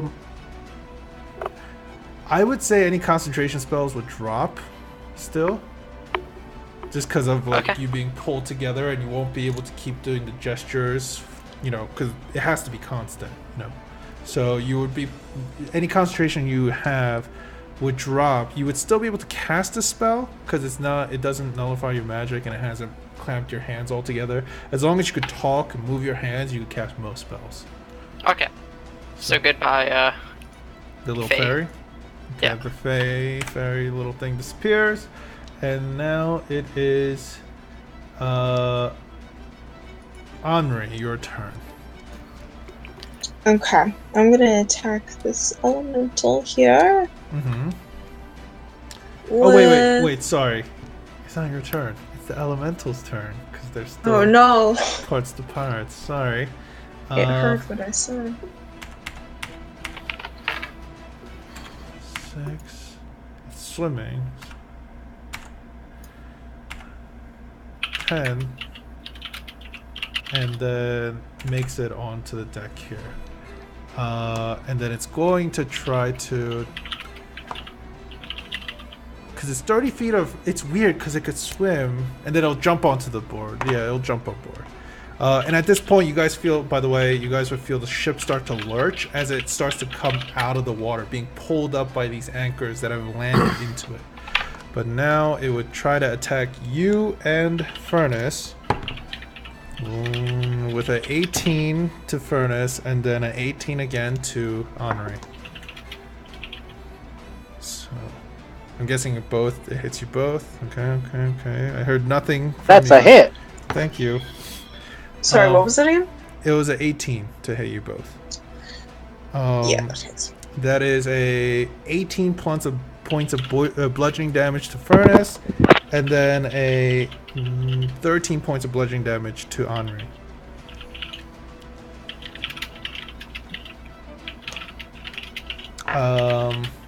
Alright. Now it is... Oh no. Sorry, one more. God, I'm losing track here. Lawston. Furnace, please make a con save. This creature... Can't save. Come on now. moves over and engulfs you as it moves on top of you. And please make a strength saving throw. I see. Would this count as an attack against me, Peter? It would technically be an attack against you because it's trying to whelm you. Cool. Alright, let me roll my strength save for you. Okay. It takes 12 points of piercing, which is actually halved. Yeah. So it's 6. As Arrington manages to avoid it, and Arrington doesn't have to make the save. He's too big, I believe. No, it's large or smaller, so he would still be affected. Please make a strength save for him as well, as you, all of a sudden, are pulled off your feet as this creature, like the water from the creature reaches your foot. It pulls you in and starts to kind of toss you around, and as it does, inside its body, and as it does, your head is like hitting the floor. It swings its arm, and your arm, and you're kind of like tossed out towards its arm area, and it hits one of the railings and stuff like that. And you're going to take, God, where is it? There it is. That is a 15 points of bludgeoning damage. Jesus. Okay. And you are also considered grappled.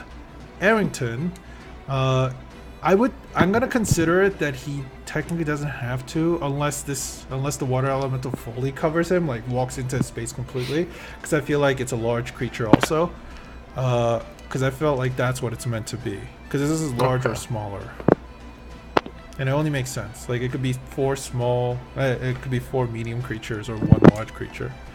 All right, and now. It is Ovina's turn. As I'm bound up by these ropes. God damn it, what's wrong with you guys? As in one of my hands, I conjure a piece of ice and flick it out. Wait, did we skip me? Yep. Oh, yeah, sorry. Go on. I'm losing my mind. Ovina can go first. Okay, that's fine. Tristan's already like halfway through. Yeah. I'm gonna flick a piece of ice over to him and cast Ice Knife. Okay. As the knife kind of grows inside, the ice kind of grows inside, so it takes a shape of a knife in midair, and it spins and impacts into the back of this pirate, and then explodes. You can roll the damage. And then if you have it set up correctly, I should be able to see both saves. And yep, there we go. You have it set up correctly. The guy who you hit fails to save. The dwarf next to you actually succeeds, which he takes half damage, right? If he succeeds? I believe so. I'll double check. Yeah, please do. Because that cold is Gets high cold damage. All right. No damage. Oh, no damage whatsoever. Must succeed on dex save or take damage. So yeah, no damage if you succeed. Okay. The pirate basically right in front of you. He looks pretty weak and hurt. But you're still grappled. As not grappled, you're restrained right now. By the way, if you have to use, I feel like for restrained, if it's non-verbal, you can't use it. I'm gonna say that because it makes sense, right? If it has somatic components, I'm fine with letting you do the ice thing. I'm asking you beforehand, which is why. Yeah, I'm gonna say if it's just verbal, it's fine. But if you have somatic components, I'm gonna make you do a sleight of hand check to see if you can move your hand enough. Okay. Okay. And for my reaction, I'm gonna shoot off some poison spores. Can you reach that far? 10 feet away from you? 10 feet. Yep. Oh, okay. That's the minimum or maximum, I should say. Okay. And 10 feet of spores as a cloud of spores kind of erupts from you and gets blown over in the direction of this guy. He takes 6 additional points of damage, right? Yep. And he drops dead. He turns into a zombie. He does. I have to have these zombie stuff ready for you. Give me a second. I'm sorry. No, it's fine. It's fine. It's great. I love it. I love this ability. I do want to state that it's at 1 HP. Oh yeah, I know. It's really cool. It's a cool ability. I just have to have it ready, and I keep forgetting. So I'm gonna move this guy and then off. So that's the new guy as he falls over unconscious, and then his body starts to twitch and move, and it comes back up covered in some of these mushrooms that have already grown extremely fast on his body. And that's the end of your turn. Henri, sorry we skipped you. It's your turn now. Okay, I'm going to cast Jargon's Breath on myself. Okay. As your throat feels tingly, that's a bonus action to cast it. And then I'm going to use it on this elemental. It's lightning. Okay. What kind of save does it have to make? Dex. Dex. Okay. Natural 20. So I believe then it takes half damage. Yep. Yeah. Okay. 10 points. So that's 5 points of damage. And then it also takes the lightning points, damage. Right? Yeah, I think it's actually half, so it takes 3. 3 points. So, give me a second. Okay. As you're striking it over and over with your breath, just from your hands itself, you could see and feel the lightning kind of course from you and strike the elemental that you're just kind of staring at while breathing this lightning at it. And now, with that over, it's Arrington's turn. I do want to say the zombie goes right after me. Oh, does it? Yeah. Oh, it gets its turn automatically? Right, its turn's always after me. Okay, then go ahead. It's just gonna make one slam. Against that dwarvish pirate-looking guy? Yeah. Alright. It's going to hit. 3 points of damage. He looks over, really confused and kind of horrified at what just happened to his friend. I start laughing. Which is even more horrifying as he's looking at you now. Alright. And now it's Arrington's turn. Alright. Shit, he doesn't know to get me out of there, so he attack. Alright. I'll wind up, stick his head in, and just start chewing on water. As he takes a bite off of it, some of the water just kind of sloshes off, and the furnace that you kind of had it going kind of and burns away at the water.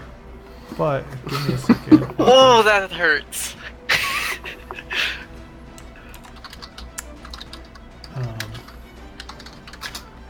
All right. That is 11 points of, oh my god, that bite though. That almost critted. I guess he's angry? I don't... Yeah, probably, seeing his master dying. He should be angry. Holy shit. Yeah, but water elementals are resilient, as it only takes half damage from your non-magical bite, just letting you know. Furnace, it is now your turn. Oh, wait, before you go. Any civilians out here and guards? Yep. Civilian runs away. Inside, trying to hide. The guards, they're going to do attacks. Crossbow. That misses. Oh my god. Oh my god, Duke, that was so loud. I'm so sorry. It's okay. That was misses Hornblade. The other guard is going to attack the pirate. It is a 16 to hit. 2 plus. Alright, so not much, actually. Not much at all. Alright, now it is Furnace, your turn. It's finally your turn. Okay. So, thanks, Mark. Now, what Furnace is going to do here is use his final Fortune Ray on this water element in front of him. Okay. Yes, folks at home, I know it's water and that's a scorching ray, but do it anyway. So.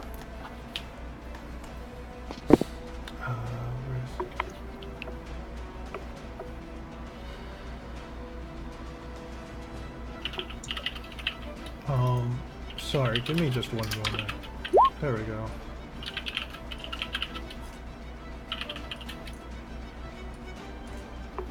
Don't you love when you roll? Oh, there they are.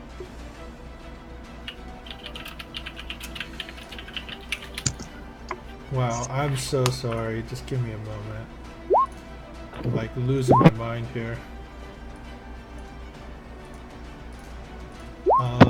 Your Scorching Ray, your 4 Scorching Rays, that's all going to hit. Wait, why'd you roll 5? Oh yeah, you roll 5. Yeah, they're all going to hit. You said it was 5 last. Yeah. Sorry. Like I said, I'm losing my mind right now. God damn.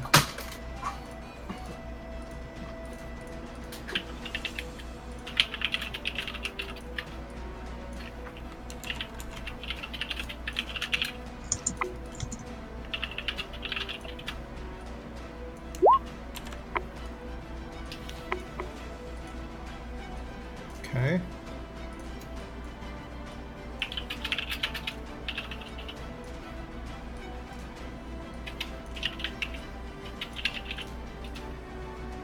Sorry.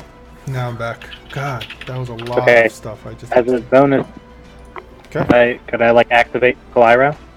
I believe Uncle Iroh, to have him give you that, it's still an action, right? Or is it a bonus action? Does it say on Iroh's ability, his little charm? I think it's an action for him. Maybe it's an action for him to...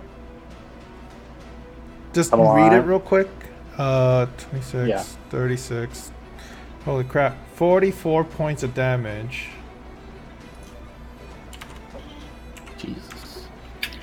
This is what happens with the warlocks. Yeah, they get extremely powerful.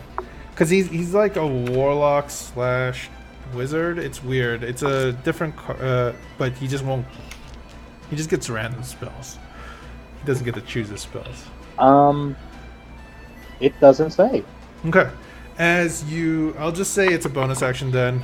You use a bonus action, your throat starts to feel warm.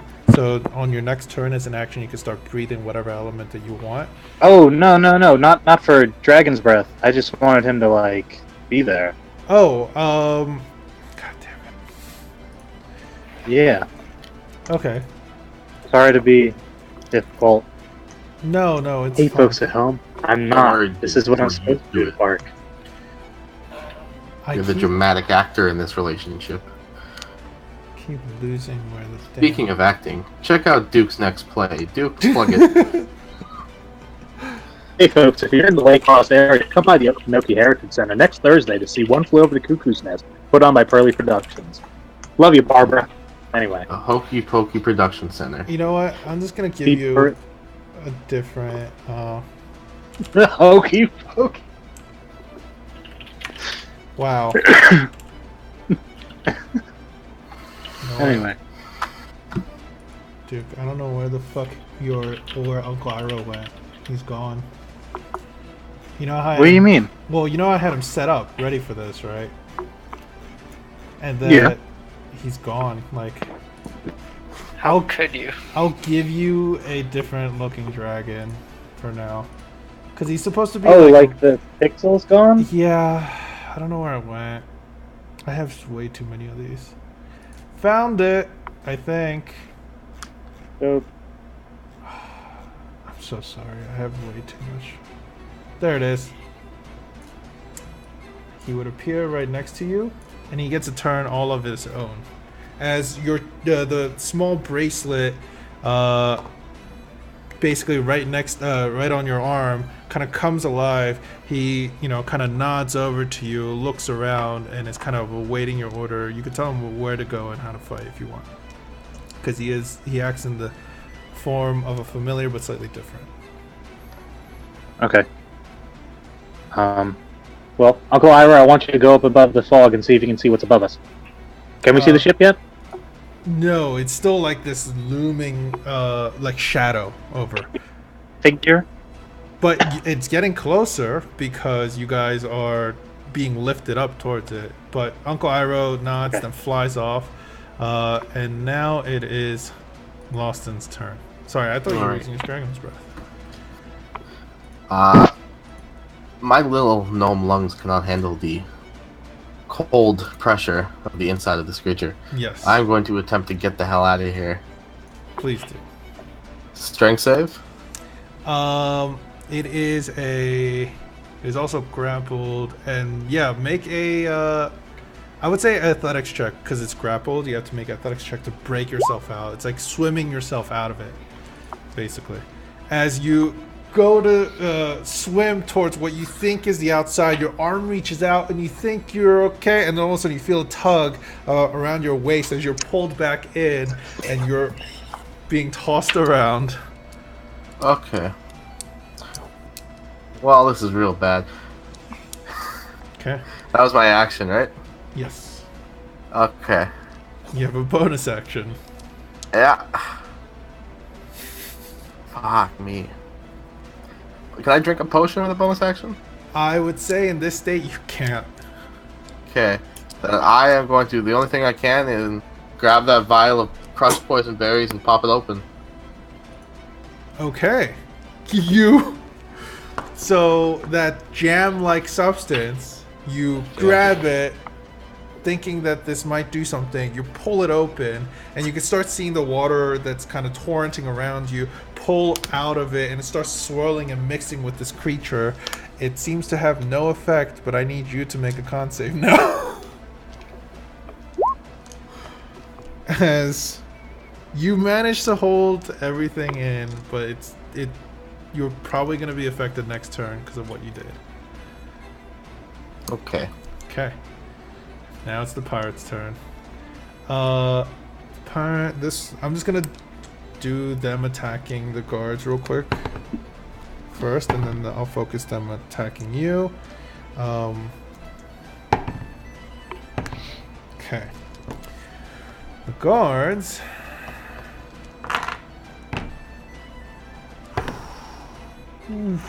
Okay, that's definitely not good. The guards all fall. The rest that are surviving, because I'm going to start getting rid of them so it's easier to see. Because now more of the pirates have started to appear along both sides of the ship again.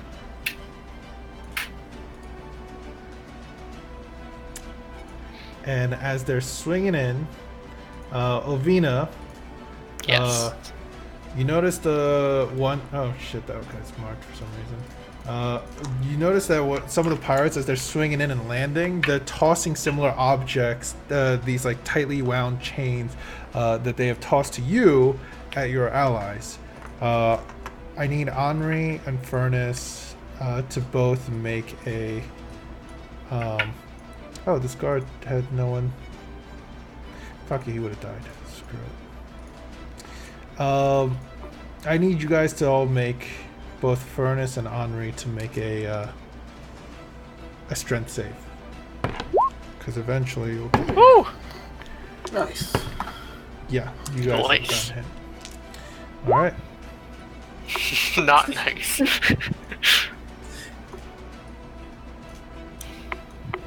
Okay. Furnace, you feel this impact hit you from behind, and it feels like somebody just threw a small rock.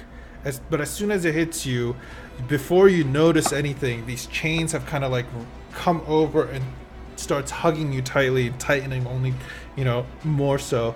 And you start to lose your balance and you fall over, and now you're restrained. It feels like someone hit me in the back with a small rock and now I'm restrained. God damn it, I hate you guys so much. Dylan did that earlier already.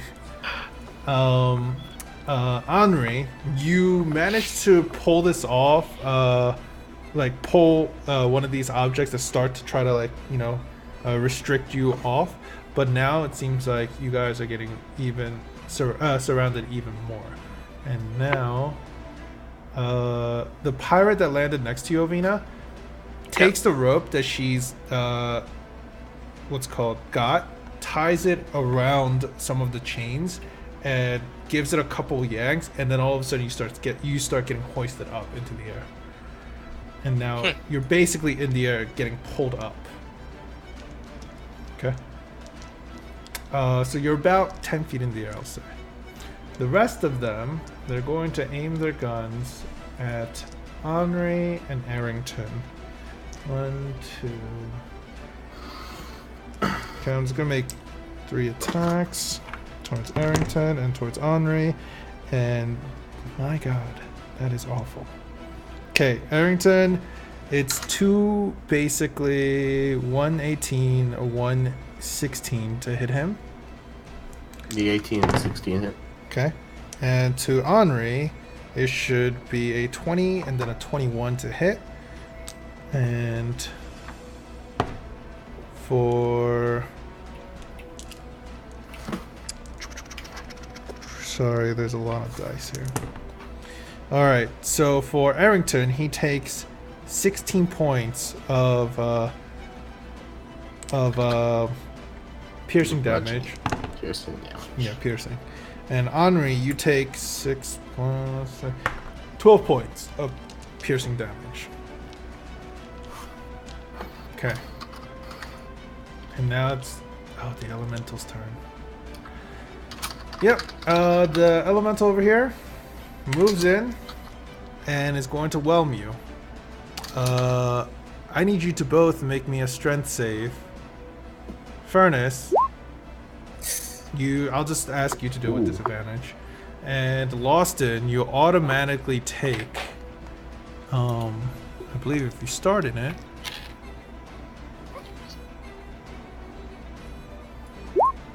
at the start of the elemental's turn, each creature grappled by it takes 2d8 plus bludgeoning damage.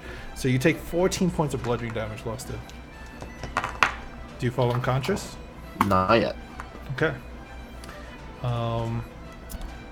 And it swings wildly towards Arrington, striking him with trying to slam him. It is a 14 plus 7, so that's a 21, and then a 16 to hit him. 2 attacks. On Aaron? Yeah, Arrington? two attacks to hit him. AC's 11.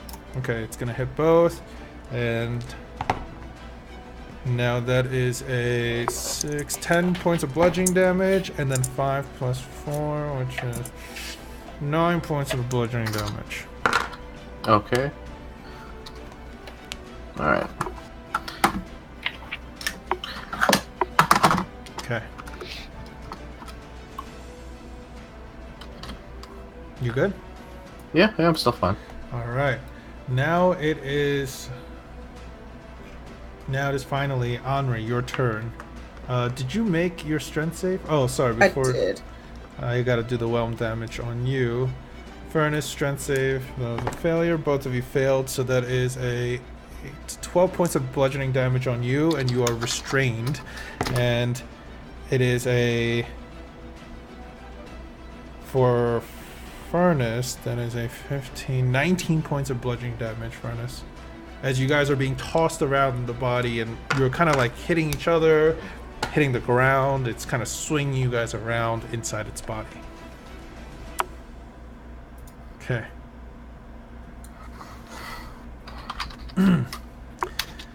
Henri, it's your turn.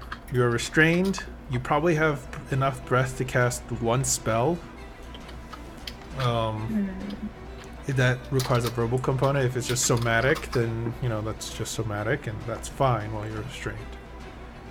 Is there a way I can grab grappled, Furnace? not restrained, grappled. You can... I will allow you to make a check, but that'll be your whole action to do so.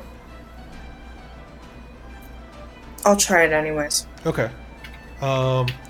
Give me a acrobatic check. Acrobatics. No, as you're being tossed around, you feel like you grabbed onto it just enough, but then it slips out of your hand as you're pulled away by the you know, riptide in the body of this water elemental. Bonus action? Anything? No. Okay. Ovina, it's your turn, Yes. and you're being pulled up higher and higher. So for my bonus action, I want to see if I can cast Healing Spirit within the water elemental itself. It's verbal and somatic. Yeah, I will allow it. It will heal the water elemental.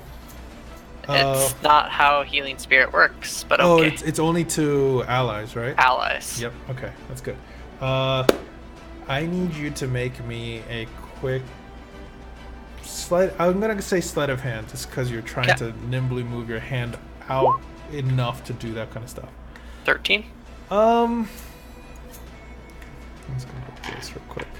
High or low? Yes. High or low, not yes. Yes. Come on, high or low? Yes. No, then I'm not Low. gonna Just pick give you- one. Okay, then Low. I'm gonna pick. You said okay. I heard low. All right, your spell goes off, and it actually works. And the little fake creature appears in kind of like moving through and inside the water elemental. So yeah, it's there. And then I look at everyone below me. You better move in 3, 2, 1, and I'm gonna wild shape into an elephant. Okay. My chances of that break me out. Does the elephant have the challenge rating that requires you to do it? I believe so. Because if you're a moon druid, I feel like you might.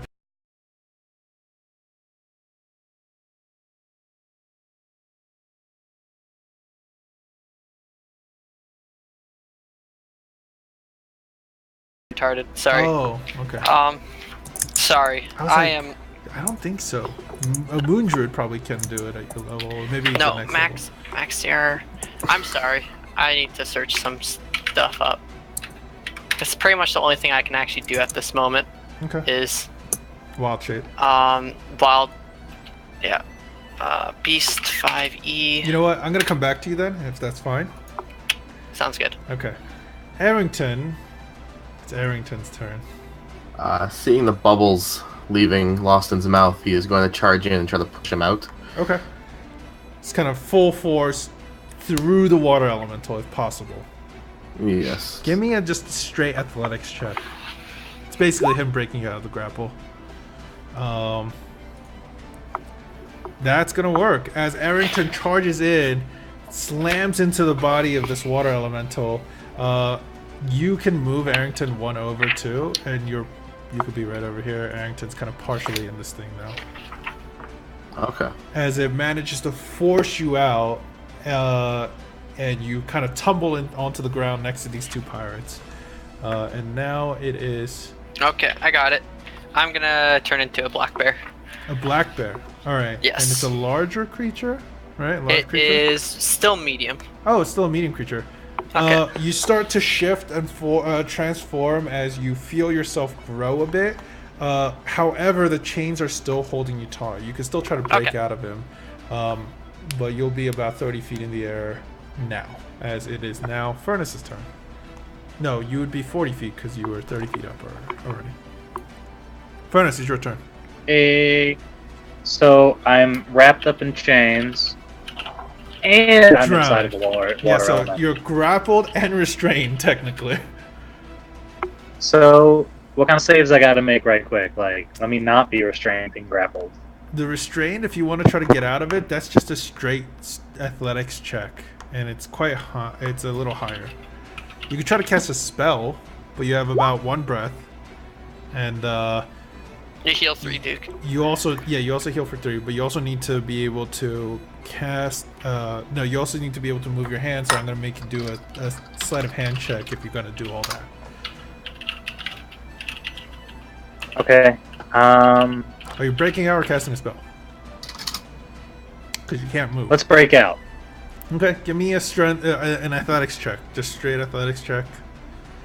See if you can break out of the chains.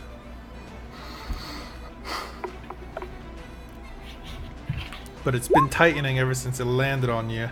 As no, it seemed to have kind of locked itself in now at this point, and you're just like pushing pushing against it with all your might, but it's not coming loose in any way. And then all of a sudden you're kind of pulled over, and like slammed down into the ground.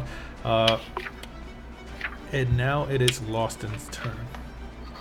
Landing on the deck, covered in water, I'm gonna cough up a bit, freak out, reach into my jacket, rip off a window patch, slam it to the deck, and fall through.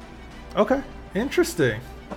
All right, I'm gonna move you all the way to the other map thing, and you would technically fall through right. No, you're on that upper part. You would fall through right here. That's where you would fall through. Ooh, comfy bed. Good night, guys. Those are hammocks. As you fall through, so the window still stays up there, right?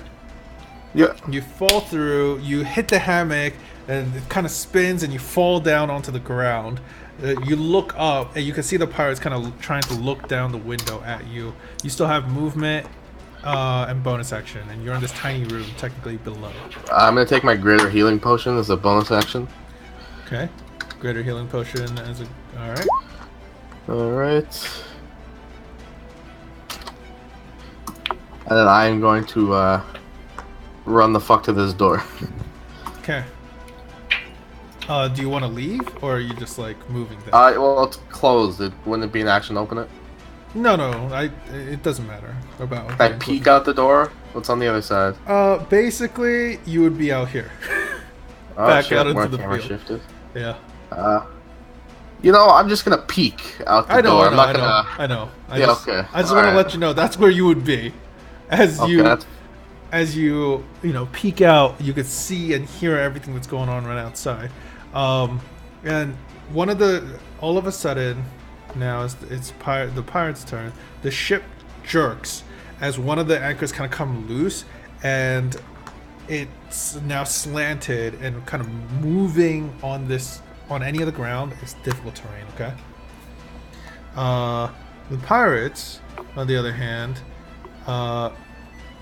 the one guy, he's gonna come over here. He's going to pull over one of the ropes that he came down by. He's going to try to. He gives a couple signals to the water elemental, and you see the water elemental let you go, Duke. But before that, you and Henri would have both taken, because on the beginning of their turn, so I'll take this. You guys would have taken 5 plus 4, so Gotcha. 9 points of bludgeoning damage each. I'm out cold. You're unconscious. All right. Furnace, as soon as you're dropped, you're still restrained. He attaches the rope to you and ties it up and kind of yanks it. And as soon as it does, you feel a jerk as you're starting to be lifted up. The Henri, you're unconscious in the body, so when it's your turn next, you're going to need to make a death save. And now they all start taking. Actually, other than the 3 pirates that have seen the window appear, everyone else is going to take aim at Arrington with flintlock and stuff like that. Don't do it. Sorry. That's already a 16, I see. It's another 16. A 6, so that's a 12. That's still going to hit. Anything above a 5 and above is going to hit. Dude, Arrington's down. I don't know what to tell you. These rolls, I haven't rolled nothing lower than a 5. as Arrington would probably go down at this point. He's...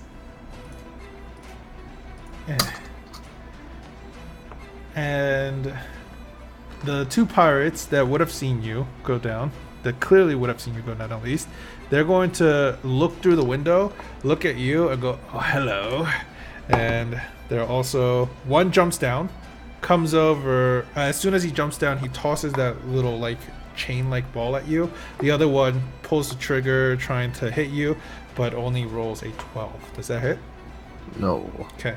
The ball, however, hits you, because I rolled a natural 16, so I'm guessing it does hit you. Okay. I need you to make a strength save, please. As you finish drinking, and then you feel this iron, like rock-like thing hit you, and all of a sudden, it pulls you tight as you kind of lean up against the door, and you realize this thing has you restrained. All right. Henri, please make a death save. Okay, you fail one. Alright. Ovina, it's your turn. You see Henri kind of go limp inside this water elemental as you're being pulled up. But this is where we're actually going to end combat. Because as you see... I'm going to move us to the screen. Ovina, because you're still awake, and Furnace, you're still awake, right? As you see the water elemental start to shift its form into a bluish-skinned humanoid, as the fog is now, it's making it harder and harder for you to see this person, you notice the water elemental shift to her and look down at Henri and toss this similar object. It pulls her together, and then she's going to heal you, Henri, for 1 point. Furnace, you instantly notice this person, because you're right next to it. You're not unconscious yet, right? Okay. You're still like right above them. You notice that this humanoid that has, restrained and her and seemed to have, pulled Henri back to consciousness is a Ganassi. She's you could see though, instead of your ashen skin that you have, this blackened ashen skin, she has lighter bluish colors.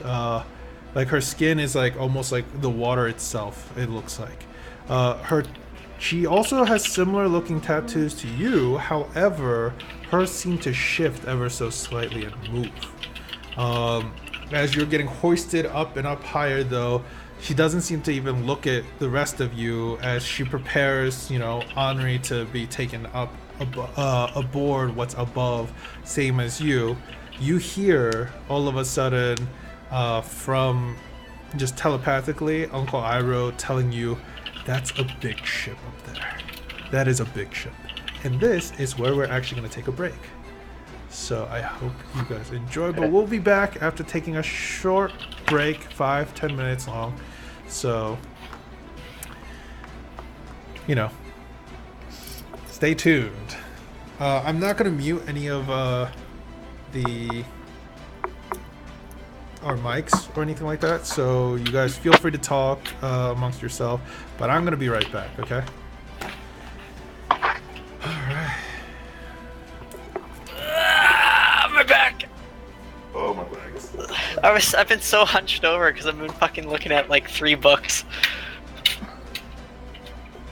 I want books. I want books so damn bad.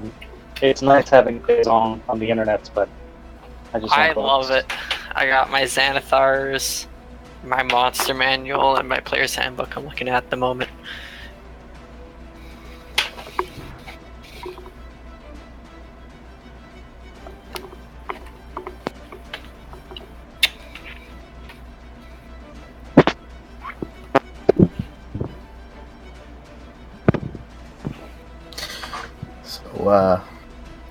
Goodbye, Roboto. He'll be back. You have another 30,000 gold, right? Nope. Oh. Technically speaking, this might be the last session with Loston. What? Because, like, Arrington's dead. He's captured and freaking out. I have an ability that'll let me get out of all this, but it makes me leave you guys. No, don't leave us. Best friends forever. You're my new best friend. Oh, you left. Don't The best worry. friend curse lives on. That's the only thing I can think of right now. Like RP-wise, that makes sense. Don't leave us. That's your personal quest. Is to become There we go. Hello. Hello, puppet. Hello, Puppet. What you guys think so far? Anything? Are you guys just waiting on me? It's going well. I'm enjoying it so far. A little on the nose with Hurricane Florence on the way, but it's okay. Yeah, I hope you stay safe, Duke. Thanks, man. I'll just tell my dad we need some stuff to protect ourselves from water elementals. Yeah. You know, I would highly suggest non-poison things, because Dylan, I can't believe you did that. It was very, very clever. I'll give you that. But it was immune to poison whatsoever. It's just flat out immune to poison. So, Right. are you guys ready?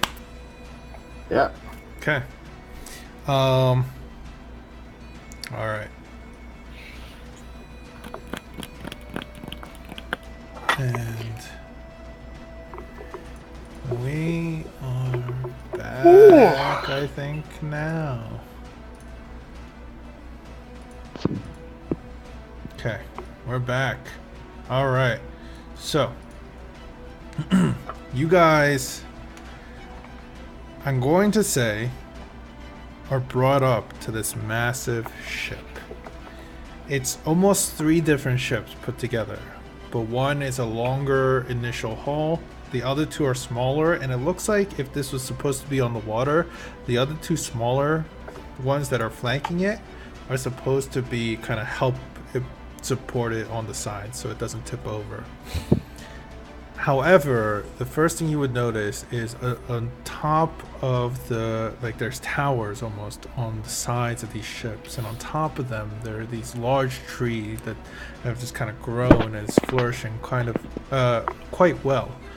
The rest of you guys are then brought up slowly but surely. Henri, you're kind of fading in and out of consciousness at this point because you're at 1 HP. Furnace, I don't know what HP you're at, but Ovina and Furnace, you're kind of awake, but as soon as you're brought on top, they kind of throw a little, like a sack over your head and start moving you down. They're all kind of smiling, kind of making fun of you. Some of them are kind of being a little too rough with you, but you guys are brought to an unknown place. And when the bags are removed over the head, so I spit right away. You spit right First away? face I see. Okay. First face I see. The bag was removed behind you as Furnace, you feel you feel something wet behind your head as you have spat on the back of Furnace's head. And can I turn around and spit back at them? yeah, and it's So like on a reflex. I don't know. Well, I don't know it's Ovina. Actually, Ovina is much smaller, so you would have felt something hit you on your back. That's what you would have felt. Okay. Because Ovina's a hill dwarf and you're a Ganassi, yeah. Okay. As you guys kind of your vision starts to adjust and you look around, you're not alone. There are people kind of being brought in, and it seems like it's some of the refugees. And you don't see Loston, you don't see Arrington, you don't see Henri. It's just you and Ovina in this cell cramped with other individuals, and it seems to be inside the ship somewhere. And now Henri and Loston, when the bags are moved, you guys are kind of pushed forward into the cell, and others are pushed in similar fashions over time, as you realize also most and all of your stuff, other than the clothing you had on, are taken. Your bags, your weapons, and all that stuff would have been taken. Does that include my tool belt? Is it attached to your bag, or is it hidden somewhere on your body? It's wrapped around my waist like a belt. Is it noticeable, or is it small enough like a belt? It looks like a belt that I unroll. I don't know. It's up to you. Just roll me a D100.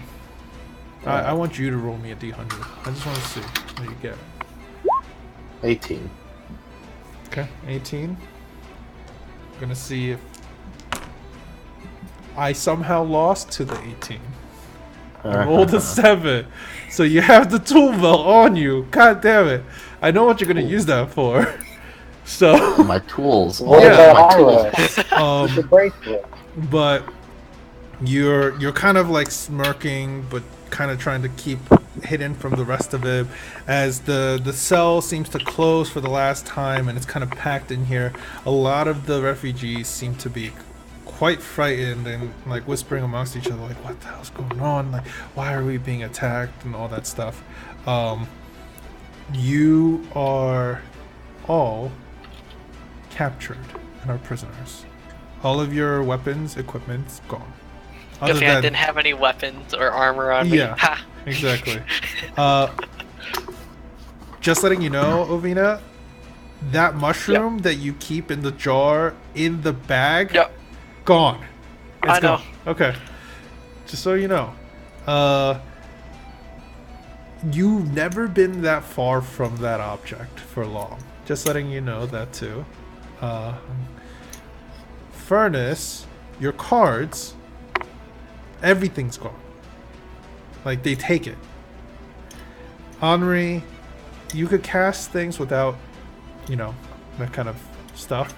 But you guys aren't, restrained anymore. You guys are just kind of shoved into a cell. All of you guys. And now it is... Take it away. Are there any guards outside the cells? There's 2 right now. They look, they don't look miserable. They just look annoyed that they're on this duty. But they look at you, kind of smirk at you guys, and just kind of laugh and scoff.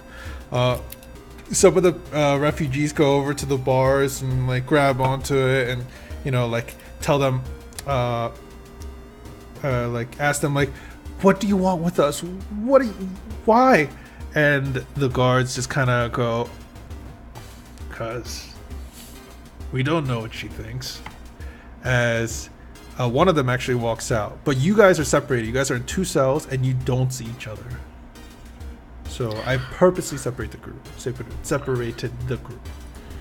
And I had a map for this, but I realized it was way too big and really, really laggy.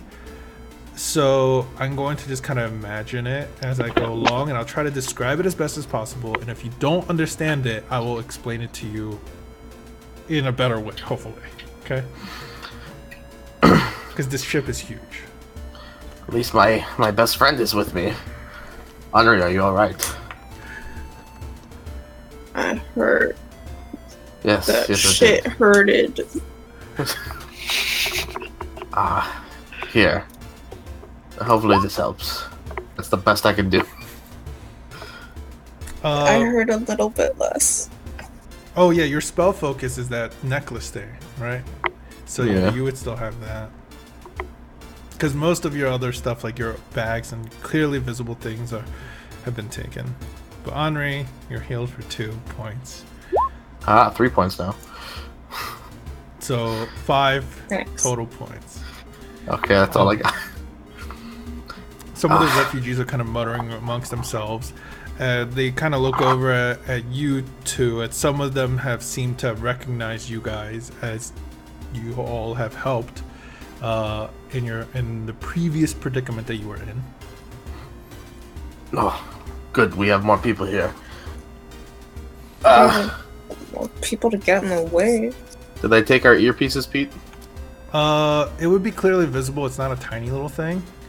It's more like a thing that kind of hooks around your ears. That probably would have taken them. All right. Now I don't know about you guys, but I'm very angry. They just made me lose over $3,000. I mean, 30,000 gold. I keep doing that. And my gun. Oh, this is not a good day. Where's Arrington? Arrington is dead. What? They killed him. That was my best friend. Fuck. I heard one last beep. And then nothing. No. I can't stand to lose any more best friends. How do you suppose we get out of it? Well, fuck, we gotta find our friends, too. Yeah, I suppose so. Okay. I may have a plan, but I'll come back to you. I'm gonna go check on these refugees. As you're talking to some of the refugees, we're gonna go over to Ovina and Furnace. Shit, sorry for spitting on you. It's just kind of instinctual, you know, when someone has a mask over their head. You kind of have a gag on your mouth. Let me just take it off.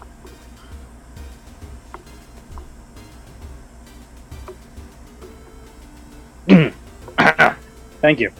No problem. Don't worry about spitting on me. I know what it's like when you got a bag on your head and someone takes it off and you're just not really willing. You just want to spit. Exactly. Anyway. So, how are we getting out of here? Absolutely no idea. Nor do I know where we're going. Damn it, Ovina. Mish would always have an idea. You guys all of a sudden feel a lurch as it starts almost as if you're in an elevator and you feel that kind of initial weight as it's, you know, something's lifting.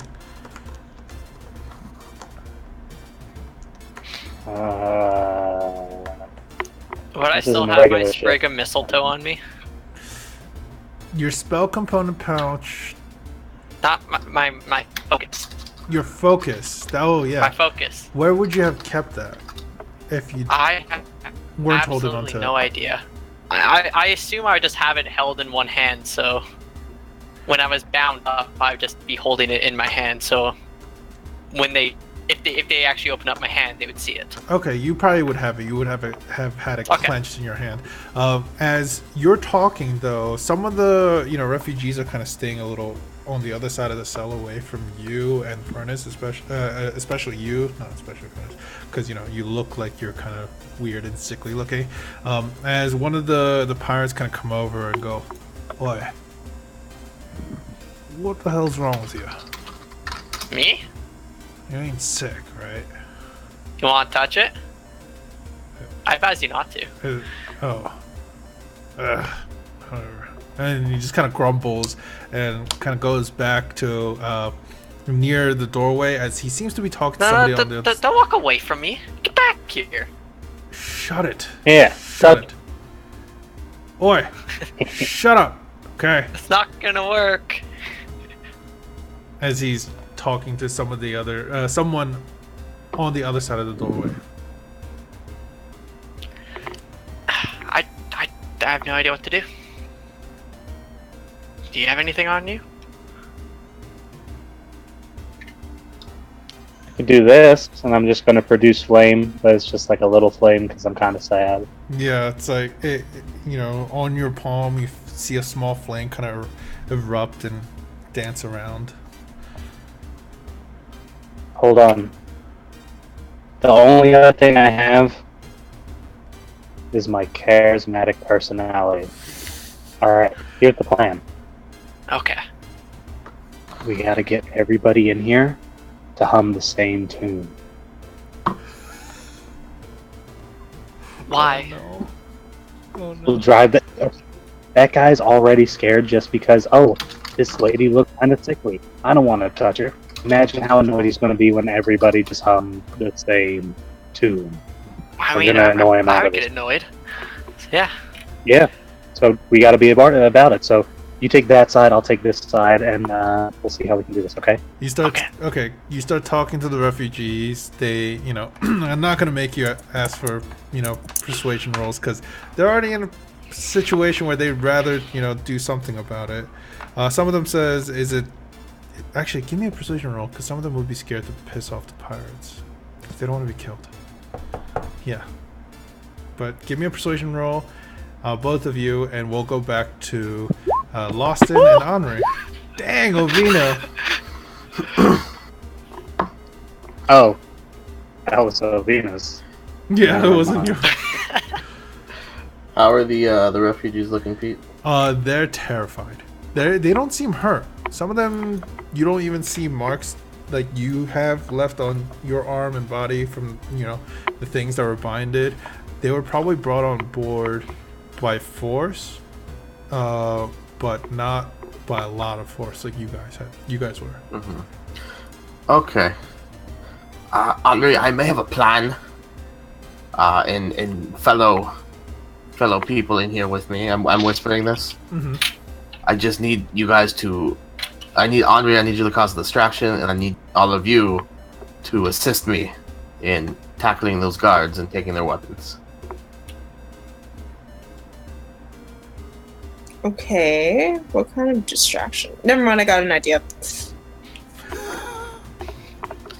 Alright, what's your idea? I'm going to just startle them with a really loud noise. Oh, That no. works. Oh wait, I thought you were gonna do thunderstep out of there, and I was like, oh no, the refugees! You're gonna kill so many people because you did that with the dog. You killed 10 dogs. Okay.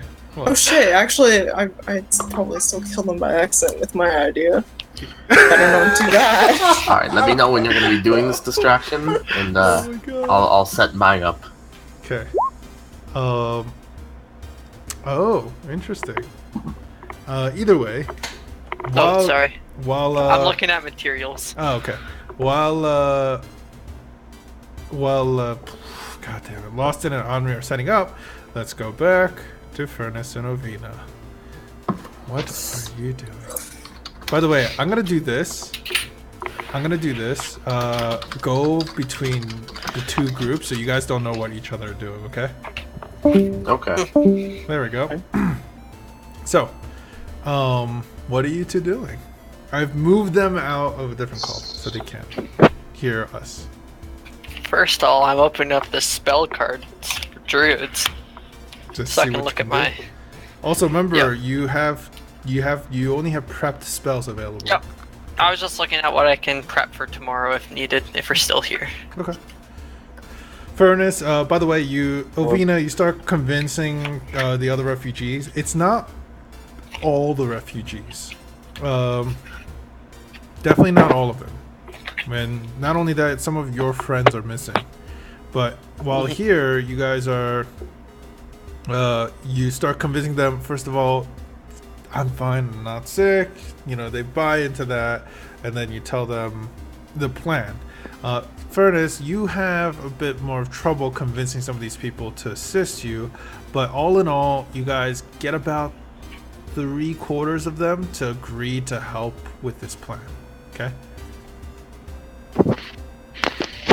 Okay. Okay, everybody. Yeah, you Here's ready? what we're gonna do.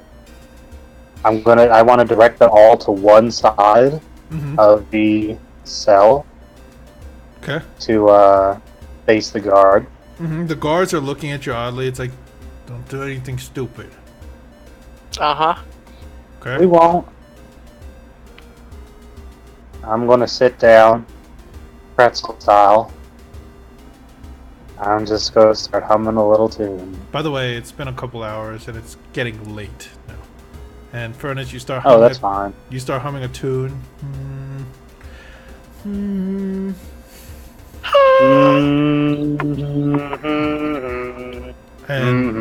I sing with them. some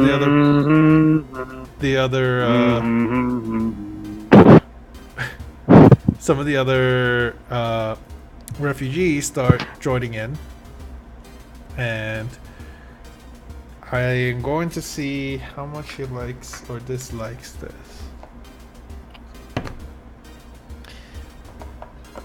Say high or low, one of you.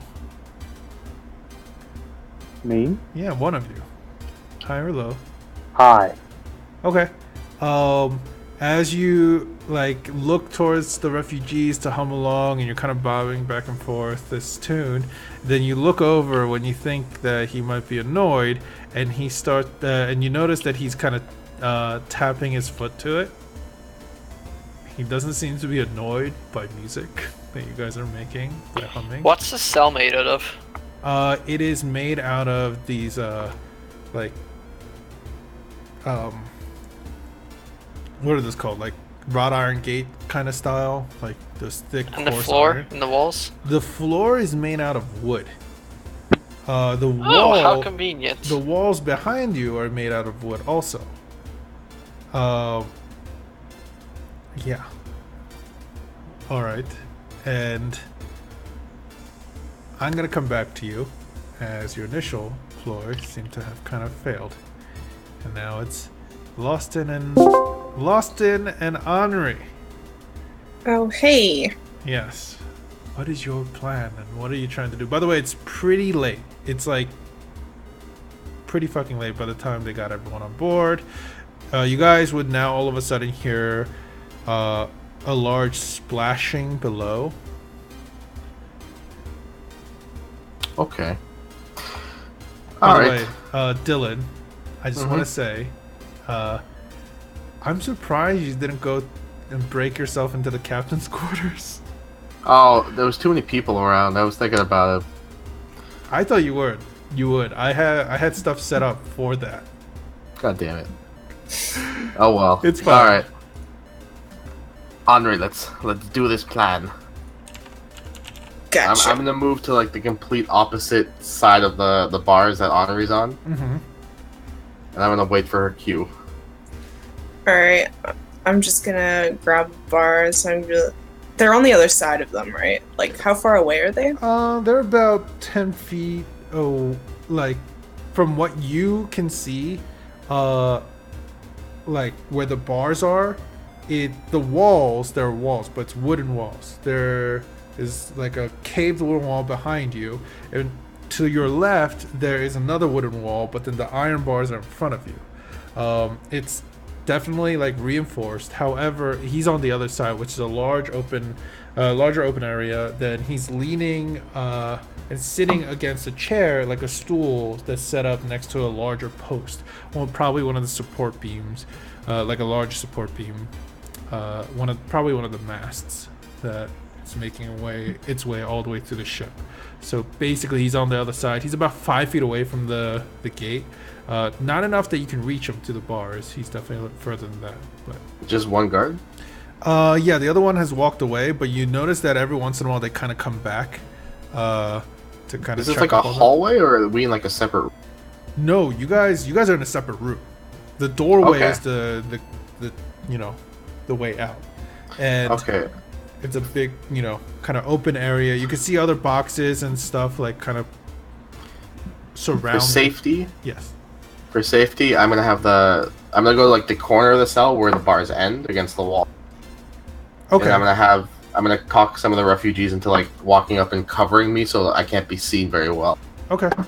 The door is basically right in his vision. Just letting you know. That's fine. Okay. You move over to the other side, the corner of this room. This is a small room. The refugees kind of stand in the way. Some of them do ask you though, like, is this is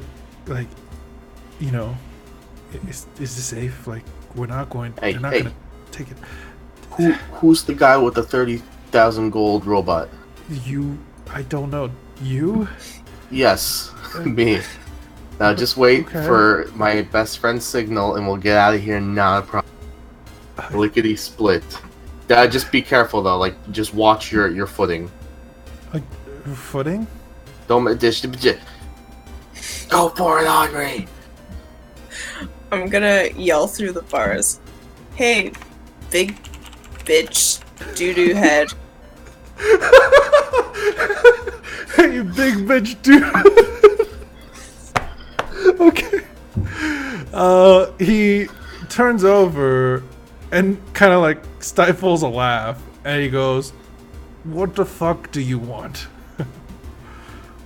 I want you to let me out of here, No. Stupid face. You piece of shit. What would your mother be saying about these activities? Not much. She's dead. Oh, well, she must be rolling over her in her grave. You're like, she did not raise no bitch like this. Give me a... I want to say... Because intimidation is for scaring, but I also want that you're trying to be annoying. I'm trying to antagonize. Yeah, so I want to say still give me an intimidation check. Okay. I don't even see what you rolled. Alright, 13. He kind of steps up out of his chair and he goes, "Nobody calls me a bitch. You got that?" And he's coming over. You can see him pulling out what looks like a flintlock pistol, and he points it at you, but he's still about 3 feet away. You're not sure. As he gets off the chair and approaches the cell, aiming, I'm going to reduce myself, run through the bars, Okay. run towards him as I reach into my shirt again, rip off the pit patch, and slap it down by his feet. Oh my god, that's so awesome. Okay, sorry. I love your guys' plan. It's so awesome. Okay, so Henri, as you're keeping his vision locked on you, I'm going to make him do a perception check with disadvantage. Okay. Well, that's a 2, so he definitely won't see you. Actually, just give me. Give me a stealth check with disadvantage. Oh, with advantage, because you're tiny and he's not really looking in that direction. He's not looking down. Yeah. Okay, that's fine. As he doesn't see it, you pull off the patch, but you're still small. Yeah. Would the patch still be normal size? Patch just makes a 10-foot cube hole in the floor. It does. Oh my god. Okay. As you slam it down in front of you, you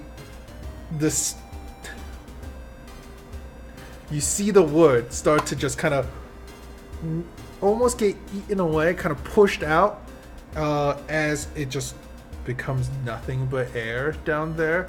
And before he could even react, he's about to call Henri some bad words I'm not gonna say, as he goes and just falls through the hole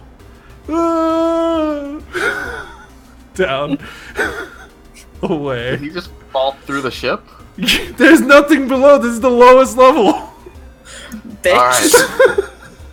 I need to look around immediately. What do I see? There's a lot of barrels, boxes, and 2 exits, 2 small hallways that you can see doors that are closed. That's probably a way into this area. At this point, I'm gonna go to the other group because that was awesome. Okay. Dylan, that was really awesome. Oh fuck. I thought there'd be like a no, there's no other floor. And, like the ship. You guys are on the bottom part of the ship. You dropped the guy to his death unknowingly. I got a plan. Don't worry. The thing is, I thought you were like, we're gonna get out of here by going to the floor underneath us, and I thought you were gonna do it under. I was like, oh my god, they're gonna kill themselves. They're gonna kill themselves. Honestly, that was the first plan, was to just put it by the bar so we can go under. But I'm like, nah, fuck this guy. Oh my god, that was awesome. Respect. Oh all right. My god. Sorry, Tristan. I know you couldn't hear it, but I really hope you guys watch the video eventually and see what the fuck just happened, because it was awesome. And how are you guys? What are you planning now? He seems to be enjoying the humming as he's kind of tapping his foot to your humming.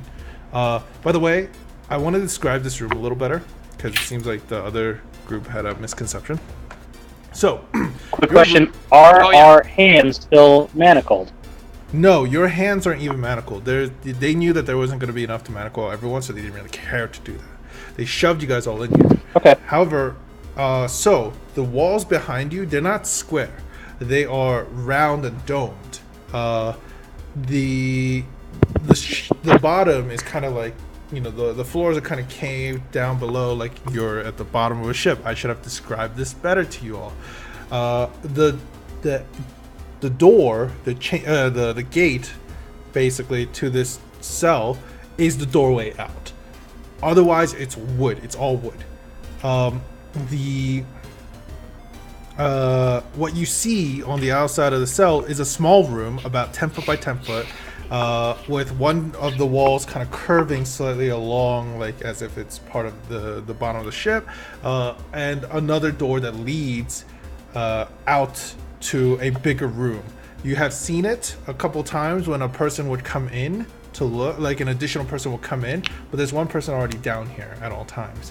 As one a person will walk in, kind of talk to the other person, and then leave or something like that. So, what do you do? Who's the Bulgoose refugee in this place? The what? I said, who's the Bulgoose refugee in this place? I want to go to the biggest, baddest, ugliest looking refugee. Stand down real quick. Okay. By the way, Furnace, Duke, please talk to the mic. Kind of close. Oh, yes, that way works. Okay. Sorry. Yeah. As you notice that there's quite a large looking what's called like dragonborn. He has his stomach's a little rotund, but he has mass to him. He's quite a large man. As he doesn't look scared out of his mind, but he looks worried. The way he's dressed is also maybe middle class, from what you can tell. Probably not like the lowest peasant or anything. With a very fluid motion, I'm going to become visibly disgruntled that my plan didn't work, stand up, run at the Dragonborn, and punch him right in the face.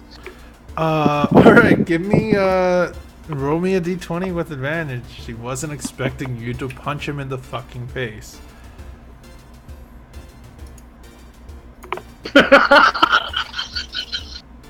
What's your roll? I don't even see it. It'll appear soon, I guess.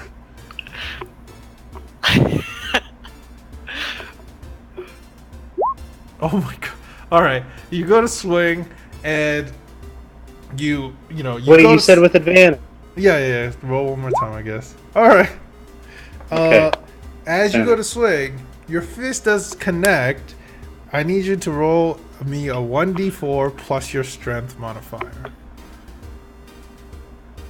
Which I believe your strength is a 9. So, you could do 0 damage. As your fist connects to his face, he kind of like stumbles back and what the hell was that for? And he kind of like spits a bit. Because I don't like your face. Are you trying to start a fight? Is that what you're trying to do? Yes. Okay. Yeah. I'm gonna hit him again, Mark. Okay. He didn't say that he fights back. Yeah.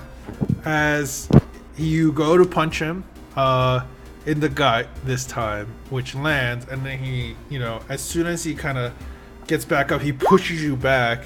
Yeah, that's gonna hit. He pushes you back, and you're pushed back a bit. The pirate that is watching you guys is just kind of smirking as he's just watching this happen, from what you can tell. Do you want to continue beating up this man as he tries to fight back? Yeah. Okay. He's putting up a fight as he's hitting you back as best he can. But eventually you're still gonna knock him out because you have more HP. Because that's how D&D works. Yeah. You would have taken a total of 8 points of damage, bludgeoning damage, before you knocked him out, though.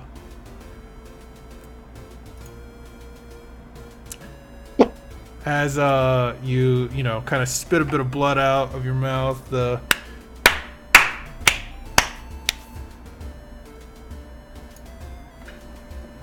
all you guys hear. put me in a cell with bigger, badder guys. Oh, you want to fight? Huh. Is that what you want? Yeah. Well, if you want to fight, wait until tomorrow. Are you kidding me? I beat up this guy with the intent of fighting more today. Barely. I watched you. Anyway, look, what are you gonna do with those scrawny little arms?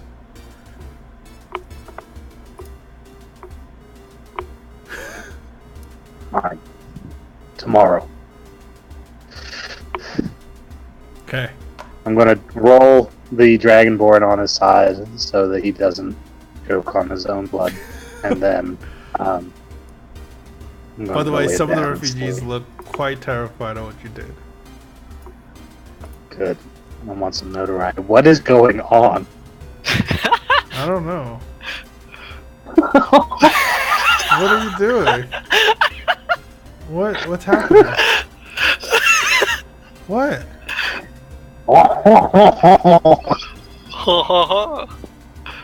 What? What's happening? I don't see it. Do you not? No. Tell me so I could continue the story. Anyway, I'm going to sleep. I'm gonna roll my hit die. Okay. You go to sleep. All right, Ovina, what are you doing? That I have nothing. Yeah, I gotta go. man is going to die. Actually, you said he's Oh, going to. I would have. Sorry, I would have stabilized him. Oh, okay.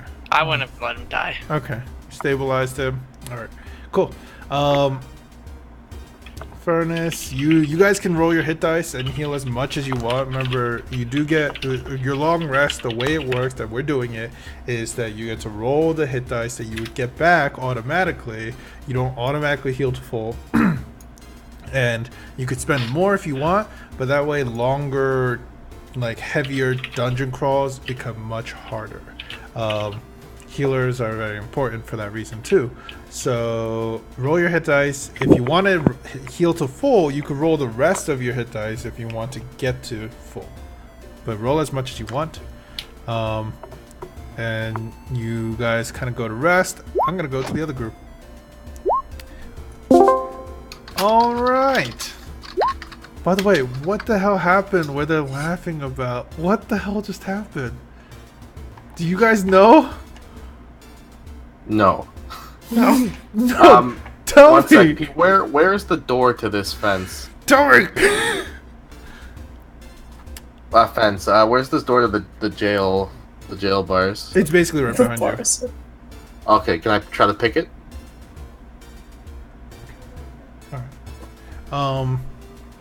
Yeah, you have to kind of position yourself just right so you don't, you don't fall down the hole that you've created. But you're kind of holding on to the cell and you start picking at it. And give me a thieves tool check because you have 12. You under your belt to lay it down and then, all right, you start picking at it. And the 12, it's taking some time, and then all of a sudden you hear a door starting to open behind you. What is your action that you're going to take? I reach into my robe again. Which door do I hear opening? This one or the other one? The door behind you, or not the one in front of you. The door behind you is about 30 feet away, but you could hear it opening. Like you hear somebody rummaging with it. I rip off the dagger patch of my robe useful item. So. Okay, so you have a dagger. Yeah. Okay. Henri, if it's someone bad, just blast them. Okay. And I'm gonna continue lockpicking as it's going on. Okay. The door opens, and all you hear is, "Hey!" And I need to know what at least both your actions are. Give me another Thieves' Tools check, Boston, as you have a dagger in your hand. Oh, fuck off, really? No, it's still not unlocking. Henri, what are you doing? I'm gonna blast the guy that just found us with Ray of Frost. Okay. As you put your hands to the bar, you feel the coldness coalesce around your hand as it streaks across, ejects itself and streaks across the air. It hits the man and do the damage. 8 points. He then he doubles over in the pain, stands back up, and then puts his hand to his mouth and whistles extremely loudly. Loston, make one more Thieves' Tool attempt. Oh, this is bullcrap. As you are trying to get this to open, it just won't. And eventually, more and more pirates start to show up. You're beaten really badly. Henri, there's only so much you can do, and you do manage to knock out a couple. But as soon as you guys are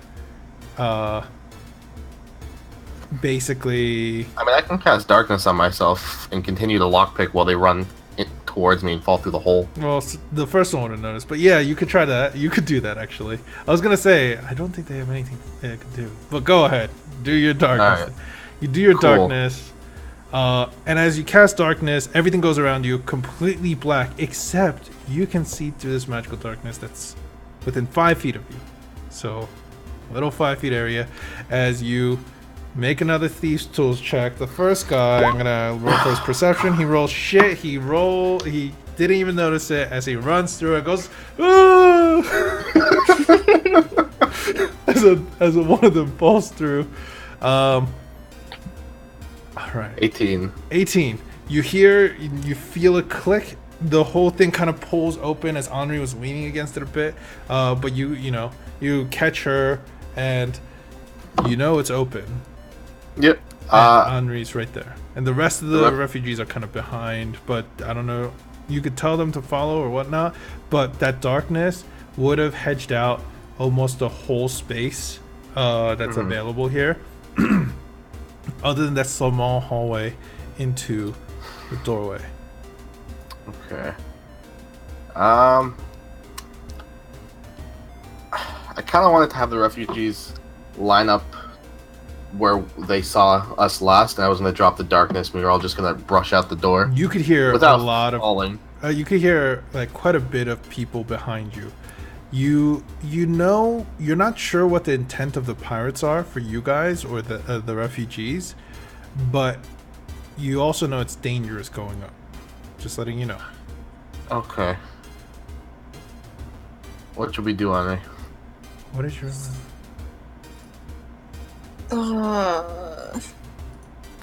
What is lost in alignment? I just want to know. Oh, neutral good. I don't know, I feel like the refugees should just stay where they are for now.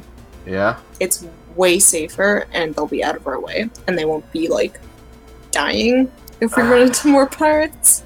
That's true. Okay. Fuck. Alright. If that's the case and there's nothing much we can do, I am going to... No, Yes. that would break it. Fuck me. Okay, I'm gonna take... What my thieves' tools, Pete. You could literally slam the door back as soon as you pull Henri out. I want to take a not a useless, but one that I don't use very often. Part of my thieves' toolkit since it's open. Oh, like break it in the lock. Okay. Break it in the lock? Yeah. So they can't lock it. Well, this thing, as soon as it closes, it would automatically lock. Oh. You would need a moment, like a longer moment than you probably have to probably find a way to jam it in a way so it stays open the whole time. Well, there's nothing I can do then. I don't fucking know. I just reduce myself and try to run out the room. Okay. You pull Henri out. The door's left open. Henri, you're pulled out into a safe area.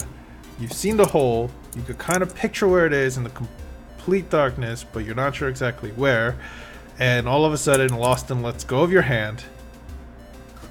And that's all you hear as you hear people entering the room. What are you doing? I can't see anything. No. Do you want to try to feel around the best you can for something? Yes. Okay. You feel around. You give me just a quick survival check. I want to see what you feel in the area real quick. Survival? Yeah, survival.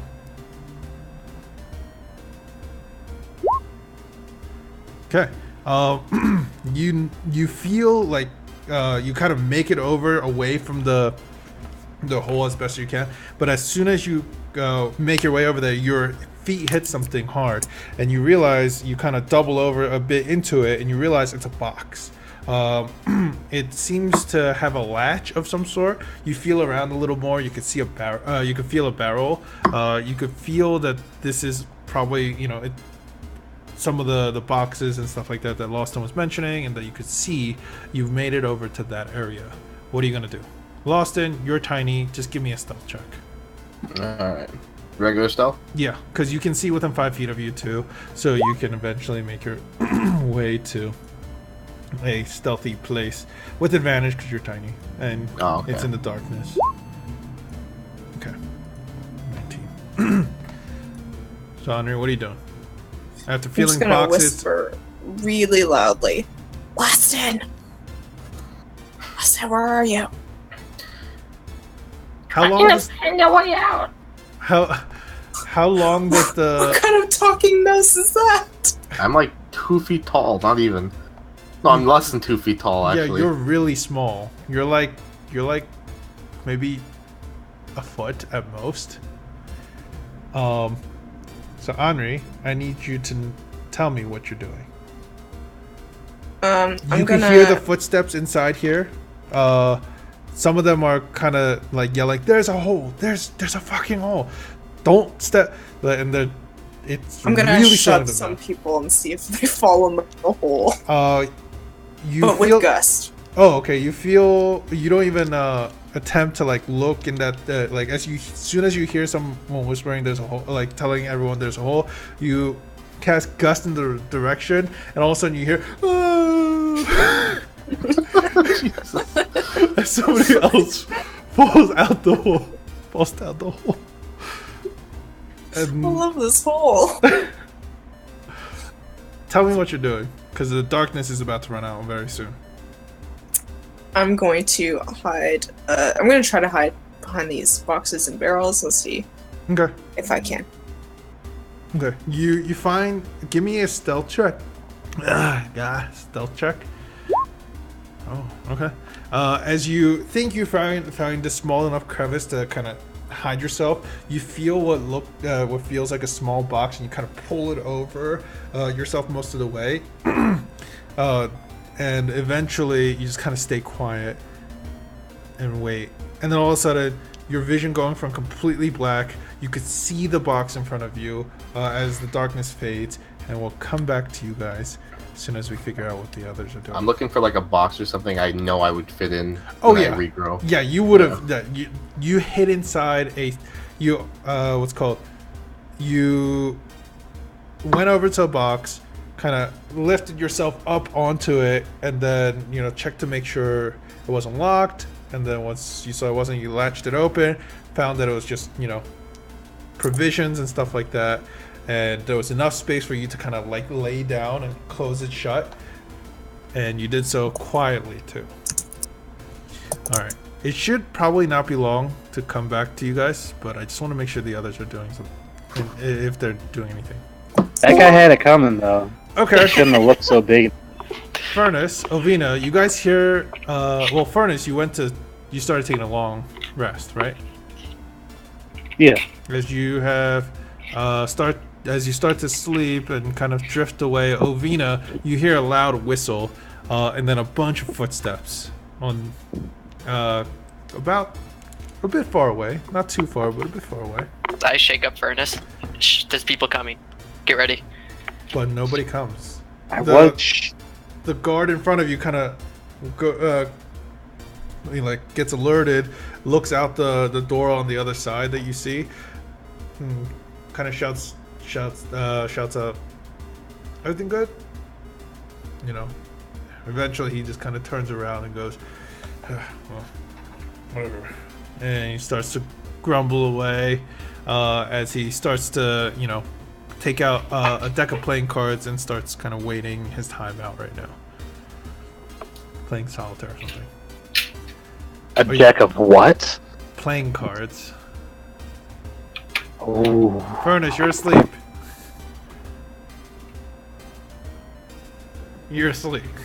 Ovina, Yes. do you do anything? I just want to know if you guys do anything.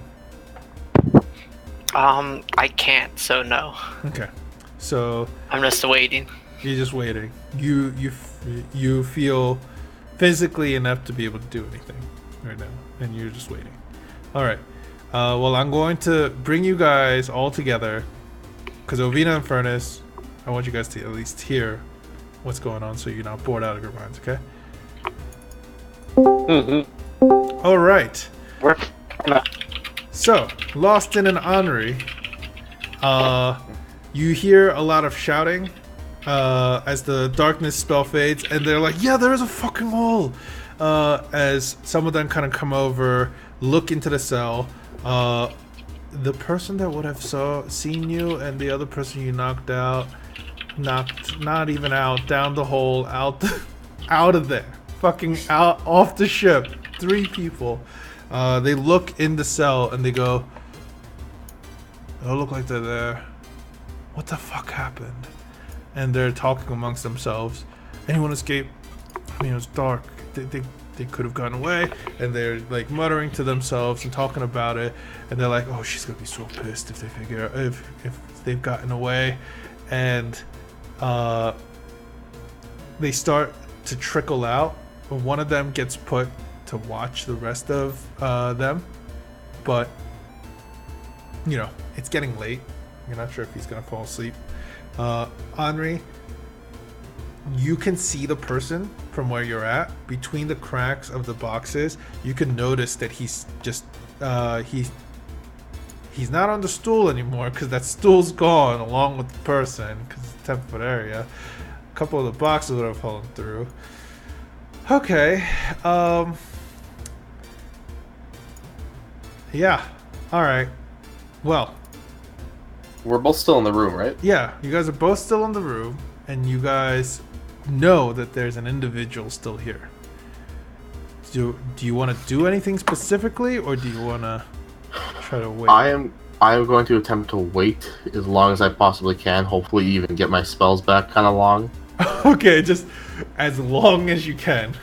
Yeah, Okay. I got nothing. I lost everything. So you're just like, fuck it. I'm just gonna stay here. This is my life for a little bit. As you just kind of hope you try to take a long rest in this small little box. Henri, are you trying to do anything?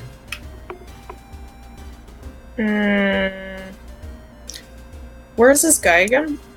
He's about 10 feet from you. He positions himself so if you pop out, he could see you. I'm gonna wait till he maybe nods off. Oh, okay. So you start to wait, and I'll allow. He's not near the hole, is he? No, he's not near the hole. He won't be that. He's not gonna stand near the hole, hoping that every once in a while he would kind of he might get bored and he gets up and then looks over at the hole. He's like, oh, that's gonna be a bitch to fix. But at the way he is, you can't cast Gust and push him away from you into the hole.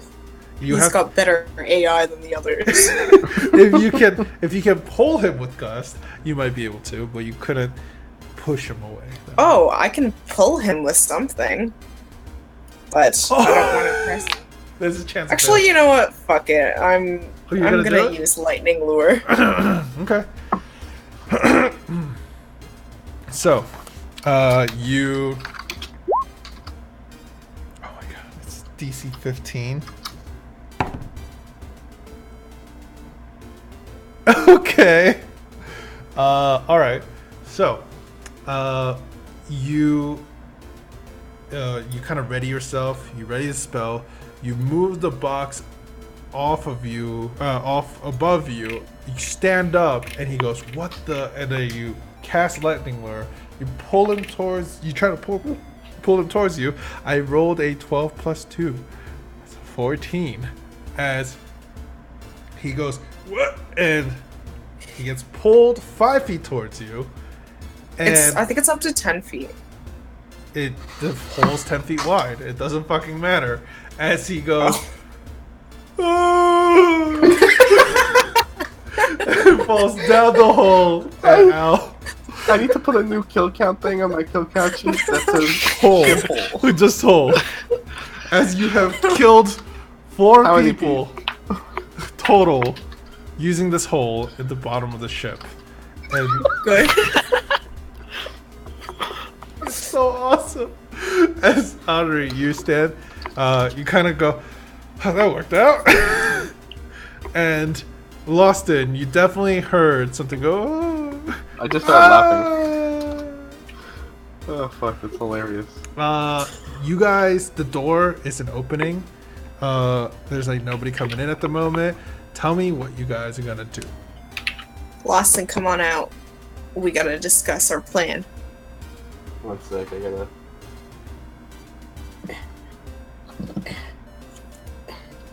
It's pretty late. The hole down below. Yeah. Oh, by the way, when your spell runs out and you grow back into your normal size, there was just enough space for you to like stay in there without pushing the lid open. Okay. I'm gonna slowly make my way out and go towards wherever Henri's voice was. Mm-hmm.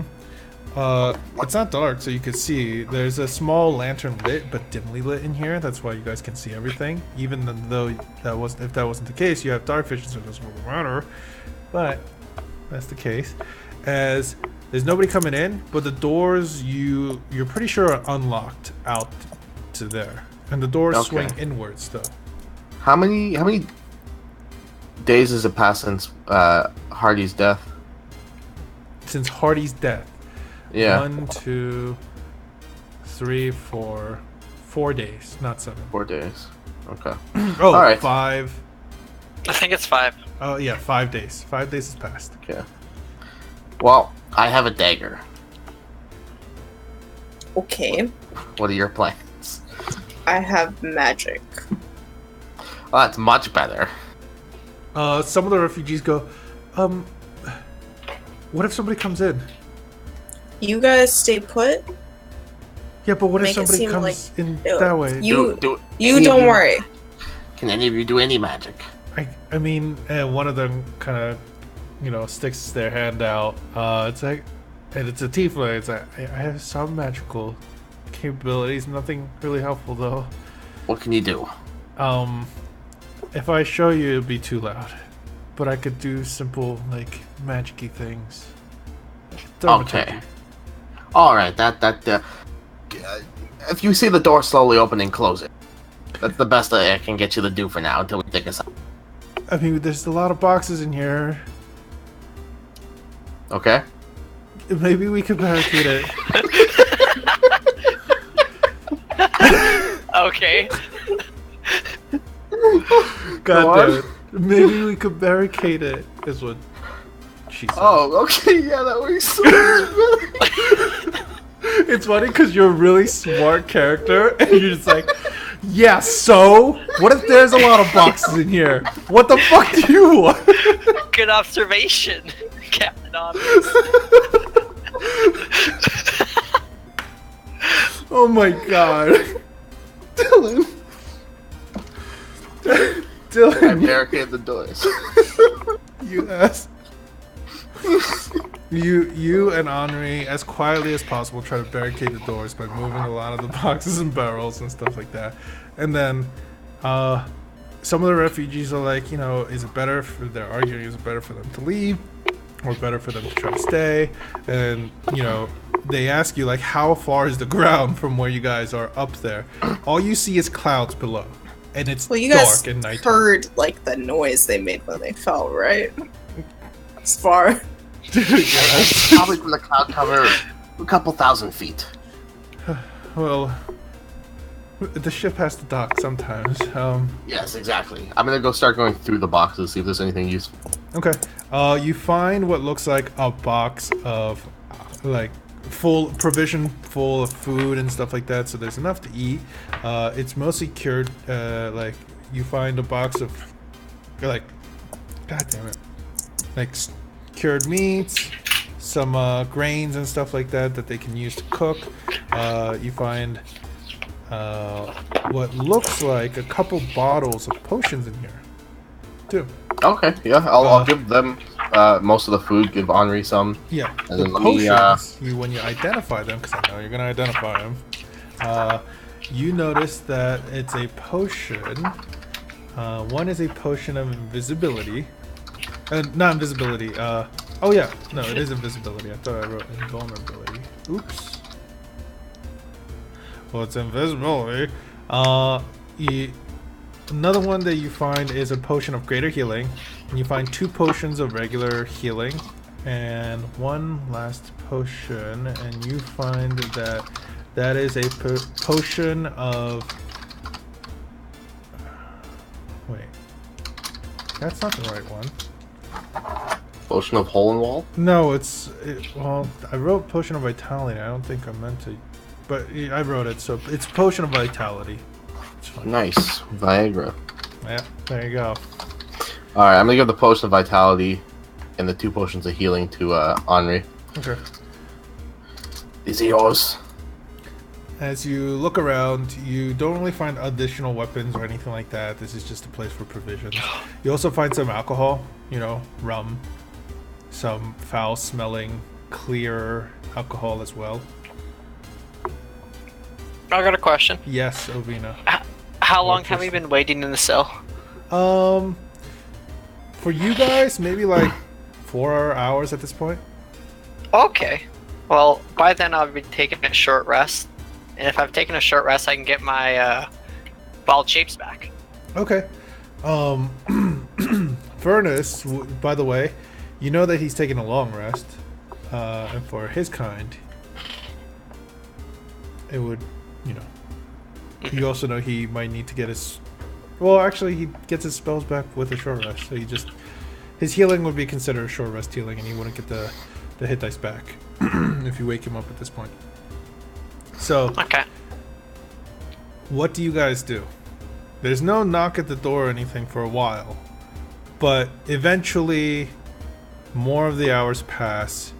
The dark cloud, the dark sky down below the hole that you can see at this point starts to lighten for some of you. Furnace and Ovina, you guys can't tell, but I'm turning myself into a spider and walking away.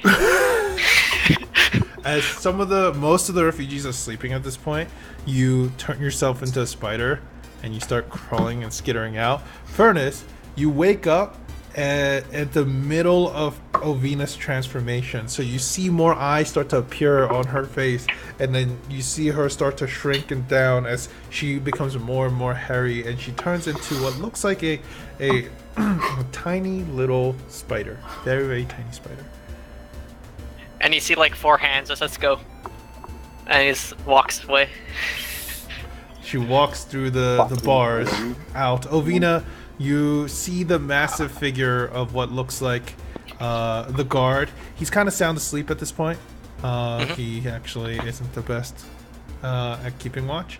But Furnace is behind you, and you're through the gate, and you notice that it's another small room. You make it all the way to the other side of the room, and you go underneath the door, and you notice it's a large open area with a quite wide stairway that leads up to 2 double doors. But on the side I got a lot of climbing to do. But on the side of those stairways, on the same floor, are 2 doors. The doors are quicker. I'm just gonna take a quick peek. Okay. When you skitter over there, you notice that, by the way, that open area is full of pirates sleeping. As you skitter over there, you notice that underneath where the room starts. By the way, I need to get some water because I have the hiccups. Where the room starts, you notice that there's piles of boxes, and stuff like that in the way of the door. So you crawl up onto the boxes and over, and you notice Loston and Henri just kind of resting. The door, the cage behind them closed with the refugee still there, and there's quite a large hole in the middle of almost in the middle of the room. I start crawling over. I'm gonna crawl, and I'm just gonna start crawling up Lawson until he notices. Lawson, give me a con save. You want to do bad if you want to wake up. As I feel like that's enough. And Lawson. That's like the fifth two. Yeah. After all. As Jesus. Ovina, you're just kind of like, trying to annoy him. As Lawson, something tickles on your face, and you go to slap it. As soon as it's you slap him, Ovina, you take a point of damage, and you revert back to your normal form. And, You bitch! And a large, a very, not large, but I guess normal-sized Ovina kind of collapses and forms on top of you. I don't know what you just touched my face with. You didn't have to slap me. I didn't fucking know. By the way, Jesus. you need to be quiet. There's some guards over there. Oh shit. Okay. Well, I made a hole in the floor and we killed 4 I guards. see. How did you Yes. make that? Magic. Oh god. Been pretty How fun. How do you guys get out? I just picked a lock.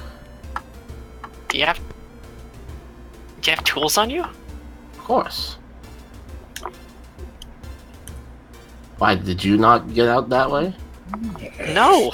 By the way, Oh. Furnace isn't anywhere to be seen at the moment. Where were you located?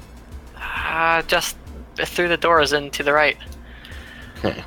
Now I have a rather risky idea. I'm a little panicky, but here it goes. We sneak out of here, cut all their throats, take all their guns, and commandeer the ship. Hey, Duke, what did I tell you? What did I tell you that they're gonna try? I was like, the first chance they get, they'll slit everyone's fucking throats. Do you guys also want to go invite a red dragon and promise him the ship?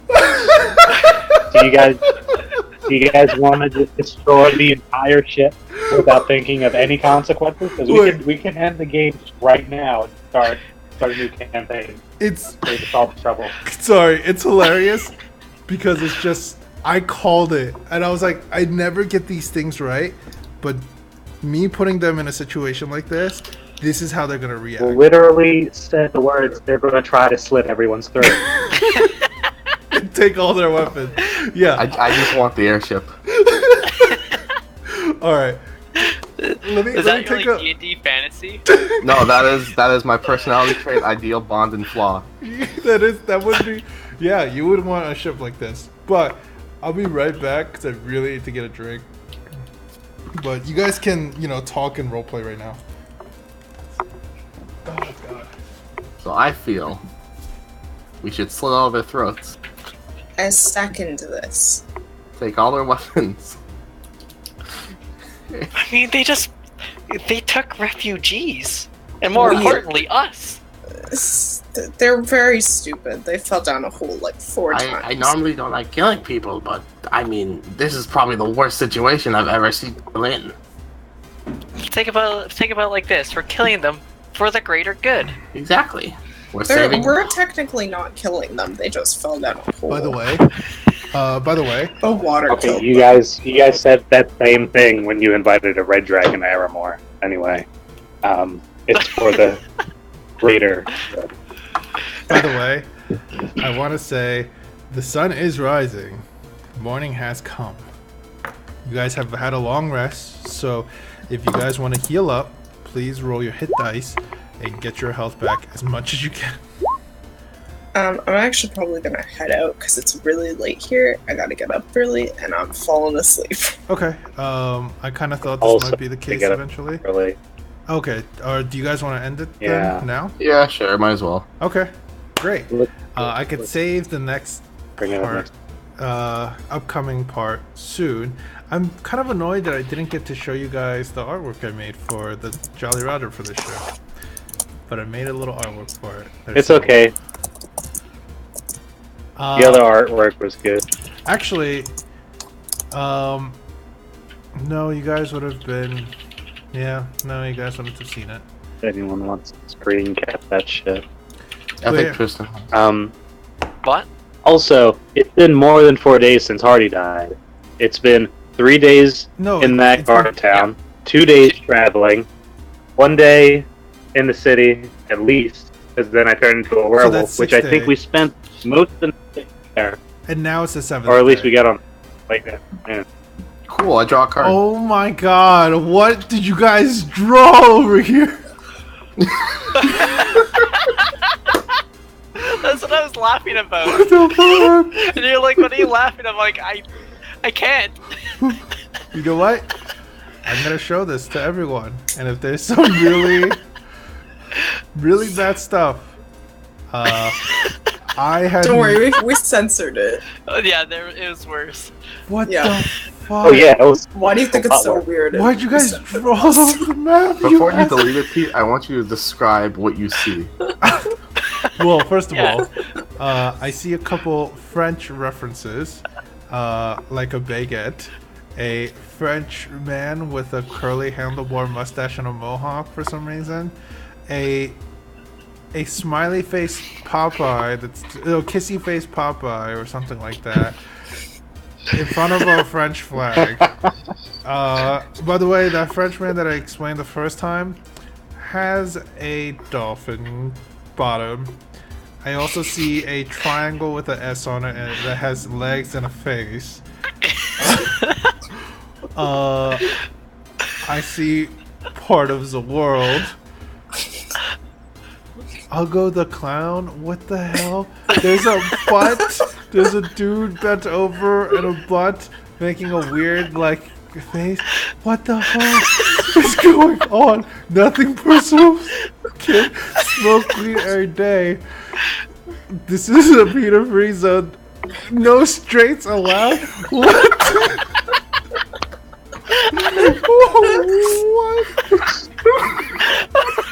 What the fuck? Holy shit. Okay, well, either way, thank you guys for playing. We're gonna pick up next session with Furnace in his cell. You guys out, realizing that probably the pirates are waking up. As a DM, I want to recommend you want to probably be at full health. Just Okay. say. As a player, I want to recommend I'm drawing a card. Okay. You're gonna Oh, draw a God. card before the session ends. Interesting. Wait, hold on. Does he? You have your stuff back? It's in my belt. Yeah, he keeps it in his belt. Because there's a place where you could keep small items hidden in the belt, and the deck of cards would actually be Nice. small enough. Alright. Call it a fanny pack. I didn't try to, you know, 7, fuck with you there, but 5, 4, What's 3, what you draw? 2, I'm 1. excited. 70, 69, 68, 67, 66, 65, 64, 63. You see, as your eyes grow pale and your body grows dim. Lost and vanishes. Whoa! Okay. Interesting. You get one wish spell. This is my airship No. now.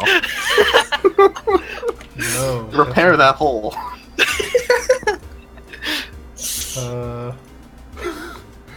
Give me. God damn it! I keep clicking the wrong thing. I gotta open the correct spreadsheet. All right. So.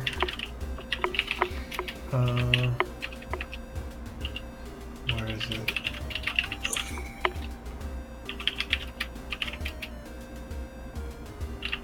Okay. Interesting. It was the star upside down. I want to make sure there's no boobies. No, that's fine. Probably do that before you show it. So, Bless. there you go. It's the star Thank you. upside down. Lit bam. So basically, it looks like this if you want a really good look at it. But you lose a proficiency in one of your Ah, dang, I Proficiency, can't 'cause- use my Smith, my 1 of 3 billion shit. because it's upside down. If it's Guess upright, I'm not. if it's upright, you would have actually gotten proficiency or and or expertise in any and all instruments. But... Guys, I'm not proficient in alchemy anymore. All right. Well, Loston, you lose a proficiency. Sorry. And this is where we're gonna pick up, as you guys realize Lawson has kept the deck of cards. Especially you have realized that he didn't put it down there with Hardy. But we'll pick this up next week. Hey, no, this was done when I told you the first time. That was a lot. I didn't just do it now. When? When I was inside the trunk. Oh, okay. Never mind. That's fine. I'm not just gonna expose myself. Am I pulling the rod of holding that's now gone forever? That's out true. in the open after I said buried Hardy? No, Yeah, that's a yeah. dick move. Okay. Well, you guys have a fantastic day, a week, and I hope to see you all next week for more questionable role models, the Alpha Group. I have a plan on what's kind of going to happen. I kind of hope it goes that way because you guys don't make this stuff easy. But yeah, thank you guys so much for watching. I hope you guys enjoyed. We'll be back next week. Do you know what this means? What? With that background now where you have all our character shadows, brick wall and stuff, Yeah. you gotta put the new character in there. The ship hole. No, Yeah, but his name is Holy McHolster. no, but next week we're actually getting Ian back. Duke's gonna be gone, which is kind of disappointing because I wanted him to be there for next week. Man, imagine if Duke turned into another were thingy and killed all of those refugees. No, he has to wait about 3 more weeks for that to happen. Aw, that'd be hilarious. I mean, I basically did that. I could have given you a huge body count. Either way, yeah. The next week, Ian Parker, should are be we back. still live? We're live, but we're on the title screen. Just letting you know, Ian should be back. So I'll have the updated background, which I already do, and his new character and stuff like that. So I'll talk to him about that. It'll be fun, interesting, and awesome. All right. Okay. Bye, See you guys. guys. Bye. Bye, Good everyone. night. Bye. Goodbye, farewell. Auf Wiedersehen, goodbye. Okay, then,